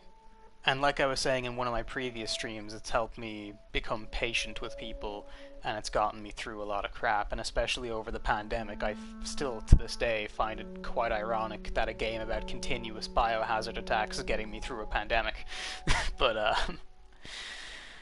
yeah, it's, I genuinely think it's a really beautiful thing when you see someone play it for the first time, but I think it's an exceedingly beautiful thing when you see someone complete it for the first time, because you see that perseverance, and whether they're playing on the easiest difficulty or the hardest difficulty, they're going to come across challenges in those games, and when you see them figure it out, when you're that person who's like, oh, I'm not saying anything, I'm going to let you figure it out, unless they, you know, they keep asking for help, and then of course I'm going to give them some help. Or I'm going to lead them along. Unless they literally just, listen, this is pissing me off, I want the answer, I'll give them the answer. But when you see them genuinely, like, figure something out, and they get that release of, oh, I did it. It's a really, really fun thing, because I know that feeling myself. How I got it a little bit there when I defeated Jack, just in the stream. Because again, I hadn't finished this DLC before. I had just, like, I'd watched other people do it, I've watched friends play it, I watched Swing Point play the shit out of it, and even then, watching him play it, I was like, this is so fun. This looks so fun. And it was. I really liked it. Because, like, it was one of those things where even though the boss was, like, killing me a whole bunch,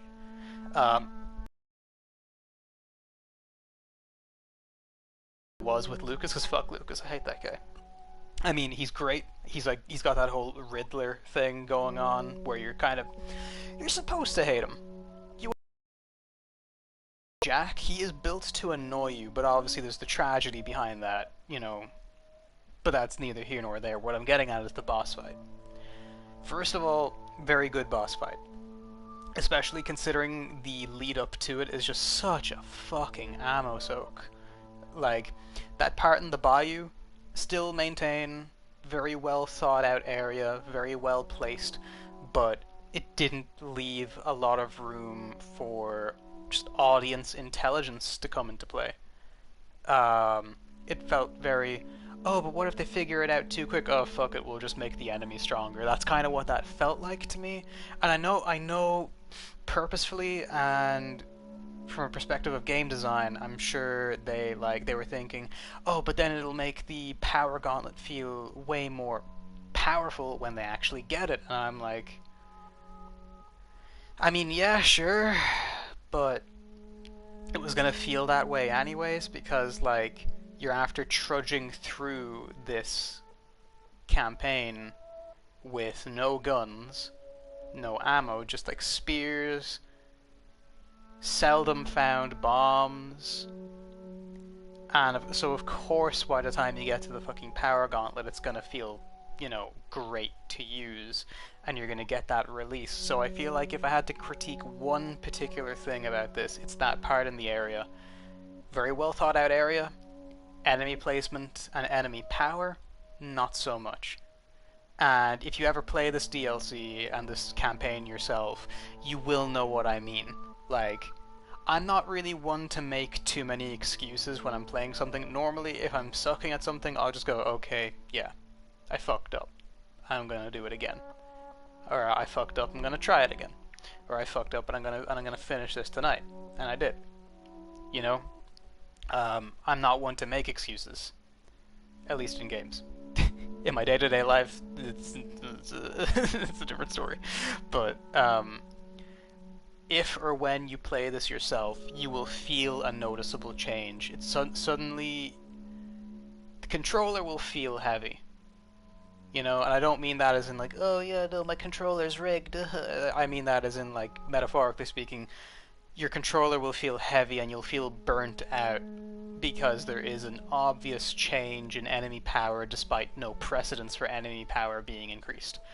But I feel like I bitched about that long enough when I was playing the game, so I'll move past that to finish my point about the actual boss battle itself. There are two types of overcoming when you're playing these games. There's the, oh my god, finally, and then there's the, holy shit, I did it.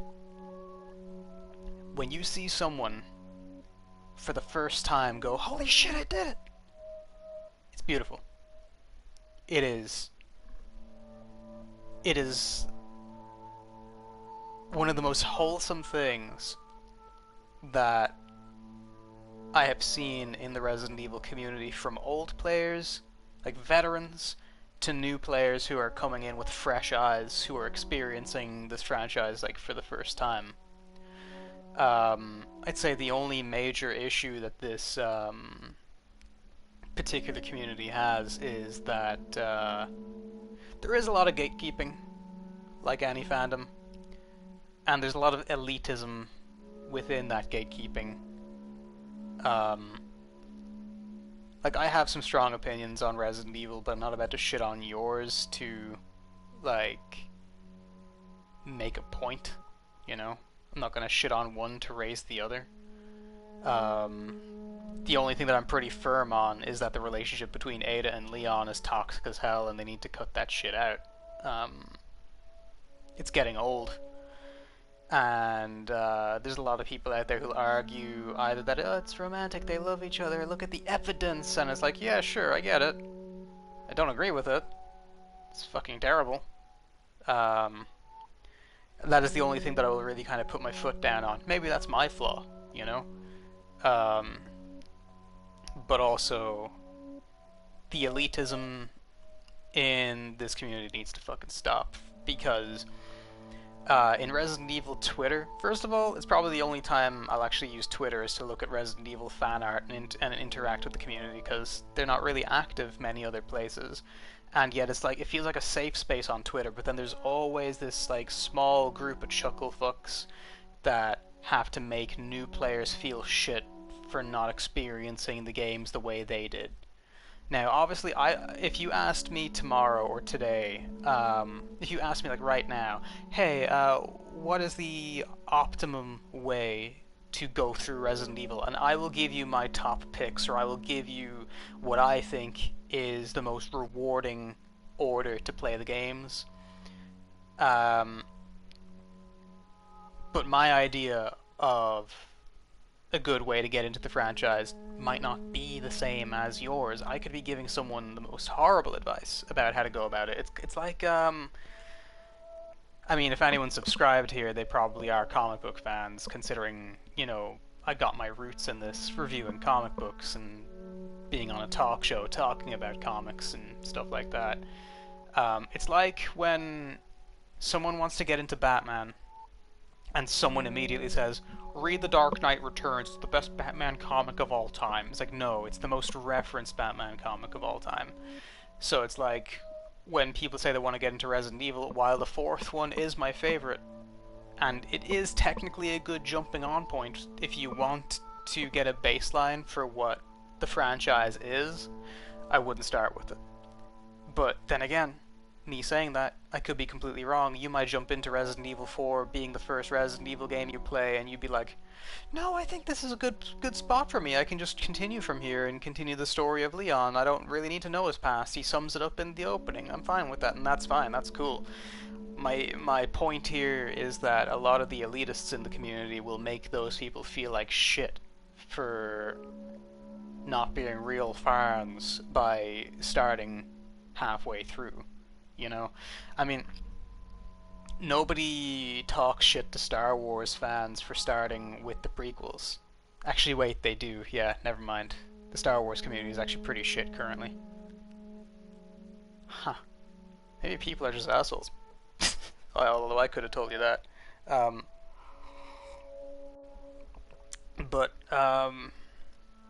But yeah, when it comes down to starting with this franchise, you can take your friend's advice, and it might be brilliant advice that might suit you perfectly. But ultimately, the person who has to take that advice is you, and if you feel like starting the games somewhere else is better for you, go for it.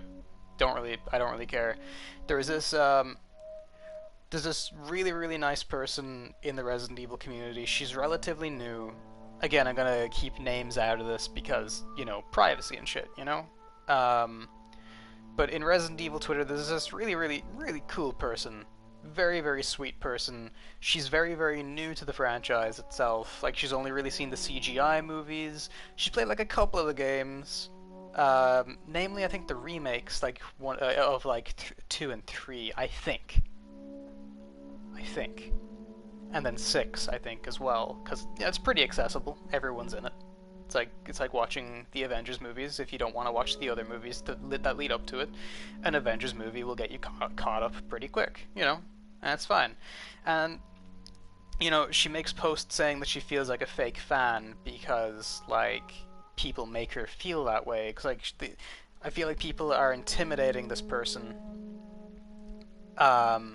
into playing the previous games in order to make her feel like her worth in the community is more somehow because she will play more games and experience more movies. And I think that's total bullshit. I think that's total bullshit, and it's not a way to treat new people getting into your thing. I mean, it's also a tale as old as time as well when it comes to anything. Let's say the argument of, I mean, you probably, if you've been playing games as long as I have, then you know the whole argument of, girls don't play video games. Girls don't like video games. Oh, I really wish I could meet girls that play video games, but they don't exist. You know, like that incel bullshit, you know, like, it's like they do, but people like you are the reason that they don't talk about it because, like, you condescend and patronize them. And I feel like there is that in the Resident Evil community, except it's not even fucking gender specific. It's just like, oh, you haven't played this one obscure Game Boy Resident Evil game, which was actually terrible. Well, I guess you're not a real fan then. Do you even know who Kendo is? Pfft, fucking casual. Like, no, if you enjoy something and you get gratification, self-gratification out of enjoying that thing, then you're a fan. And, like, you don't have to measure your worth in a community based on other people's experience with the community, because you're your own person. No one has to think for you, I hope. But yeah, no, there's I think that's one thing that I would change about the community is like learn to fucking accept that you aren't the only person playing these games, and learn to accept that not everyone else has played these games. Stop being such a walking, talking catch-22 and let people enjoy the goddamn thing, you know? Or maybe some people don't like playing games, but they like experiencing games. Like for me, there are some games where I enjoy sitting there watching someone play it in the same room or even on YouTube. But I don't like playing it. I feel like Skyrim has become one of those games. I really enjoy Skyrim. I played it to death, and I really, really enjoy it immensely. I've been playing it again on Switch recently. It's been kind of rekindling my love for it. But I think I get more gratification out of watching people play it, watching their builds, because I always do the same goddamn thing. So it's kind of nice to see other people do different classes, do different builds, use different weapons, you know, interact with different people and interact with different factions. I get so much of a kick out of that, and I don't even know why, really. It's like, I don't know, it's very relaxing, very calming, very chill. Actually, I like to watch people play Skyrim when I'm painting. Because when I paint, generally speaking, I'm not really watching the thing that I'm watching. I'm listening to the thing that I'm watching. It's background noise, kind of stimulates the old brain juice while I'm painting. You know, fills the void of silence, you know? So it's like, I could have some Skyrim thing going on in the background, or something to that effect. It just, you know, helps me along while I paint, and it's nice and relaxing, and it's very chill. You know, some people like to just watch through the Resident Evil games and experience them that way. Because maybe some people even struggle on easy, which is fine. Which is fine. We're allowed to learn. Or we're also allowed to not learn if you just think, oh yeah, playing this will annoy the shit out of me, but by god am I enjoying Swing Pointer Gab Smolders playing this. Like, I'm really enjoying watching them play this, so hey, you know, if you're that kind of person, you're still enjoying the franchise, you're still a fan of the franchise, you know, you don't have to own every piece of merch, you don't need to own every single game, you don't need to play every single game. There are games that if you're not enjoying it, you can skip it, and technically speaking, you're making the better decision because you are deciding that there is better shit to do with your time, you know? Like, I know a lot of people who skip the Revelations games because they find them kind of boring. And you know what? Due to the controls, they'd be right, but I love them. You know, like, I guess maybe I'm a glutton for punishment that way, that I will blindly walk into anything Resident Evil puts out, for the most part, and try it.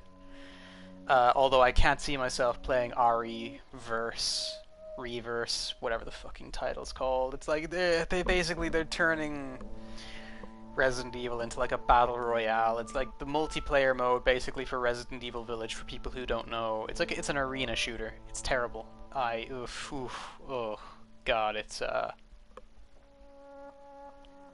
does not look fun. I'll probably try it. I can't see myself playing it a lot. Like, Resistance for Resident Evil 3, I would argue there is a good game in there somewhere, and if they patched all of the shit that they nerfed, and if they balanced everything just a little bit better, that could be a very, very good game, very reminiscent of Outbreak, you know? I don't know, man. Like, I think there is a good game in there, and this is from someone who doesn't really play multiplayer games a lot. I feel like if they had like dedicated servers, which now I'm going to get into why they can't do dedicated servers now in a minute, and also I'm going to explain what dedicated server means. Dedicated server is a fancy phrase basically used for you can start your own game privately, invite all your buddies, and including the mastermind, you can invite everyone in that you want, so that you won't be in a lobby with strangers, necessarily. And then you can just play the game. But Resistance is essentially a free game that comes with the AAA title of Resident Evil 3 Remake. So it's like making dedicated servers for that game with like continued support from the developers, being the developer that they are, borderline impossible. Considering they're working on so much. Like, you think of Capcom, realistically, yes, huge company, but they have different teams in that company that work for that do like very, very different things, right? Think of it like an office, okay? Let's say you're working in, let's say you work in like a call center. You're on the phone, and there's someone upstairs in accounting doing a different thing to you. You occasionally interact, and like you'll see some paperwork cross by with that person's name on it. But you are never going to do the accountant's job, and the accountant is never going to do your job. It's the same with Capcom, right? You have Little Devils who work on the Devil May Cry series, you know, I think that's what the company, or the sub-company is called, or sub-team within that company is called. And then you have the Resident Evil team. Now, sometimes the people who work on Resident Evil eventually work on Devil May Cry, or maybe they'll make some assets for it, and they'll get credits for it. But they're still two very, very different teams that work on very, very different things. And you have Capcom, I think they make the Street Fighter games as well. They're still making Street Fighter games. Now, you'll maybe see some Resident Evil characters jump into those games occasionally, like, or I think I'm thinking of Marvel vs. Capcom. Eventually, you'll see those like characters come together, and each individual company might share assets, but that doesn't mean that those assets are going to be pumped into something like Resistance. You know, dedicated servers were never going to happen with that game. As much as people want them, they just aren't going to happen, and they never would, they never will. Which is shit, in theory, I get that. But I think I would have been more inclined to play it if I could just go in with my friends and just have a blast with it, you know, rather than like some rando who is just kind of fucking around, really. I just don't vibe with that shit when I play games, which is, it's kind of like I don't like playing with randos when I do play online, or if I am playing online, I at least want to be in a private chat with like at least one or two of my friends that I can talk to, so at least they can feel my pain through the bullshit, you know? But yeah, with Reverse, to describe it basically is, imagine Resident Evil with the color palette of Fortnite.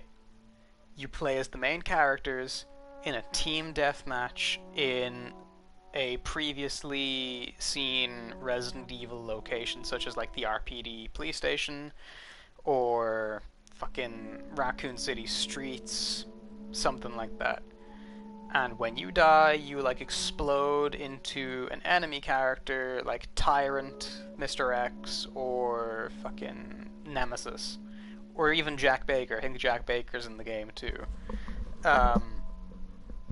And then you proceed to fight the main characters. So the main characters are fighting each other while also fighting the enemies that are fighting them. It's a whole thing. It is a fun idea in theory, but I just don't think it works for Resident Evil. I feel like they could have just made like a Mercenaries game, or they could have just tried to put co-op, or make another co-op Resident Evil game. I feel like the franchise was at its strongest culturally when you could play it with your friends. Story-wise, I don't think they've peaked yet. I think they've only really scratched the surface. I think we'll be playing Resident Evil games for a very long time, because the story content is very interchangeable. It can evolve.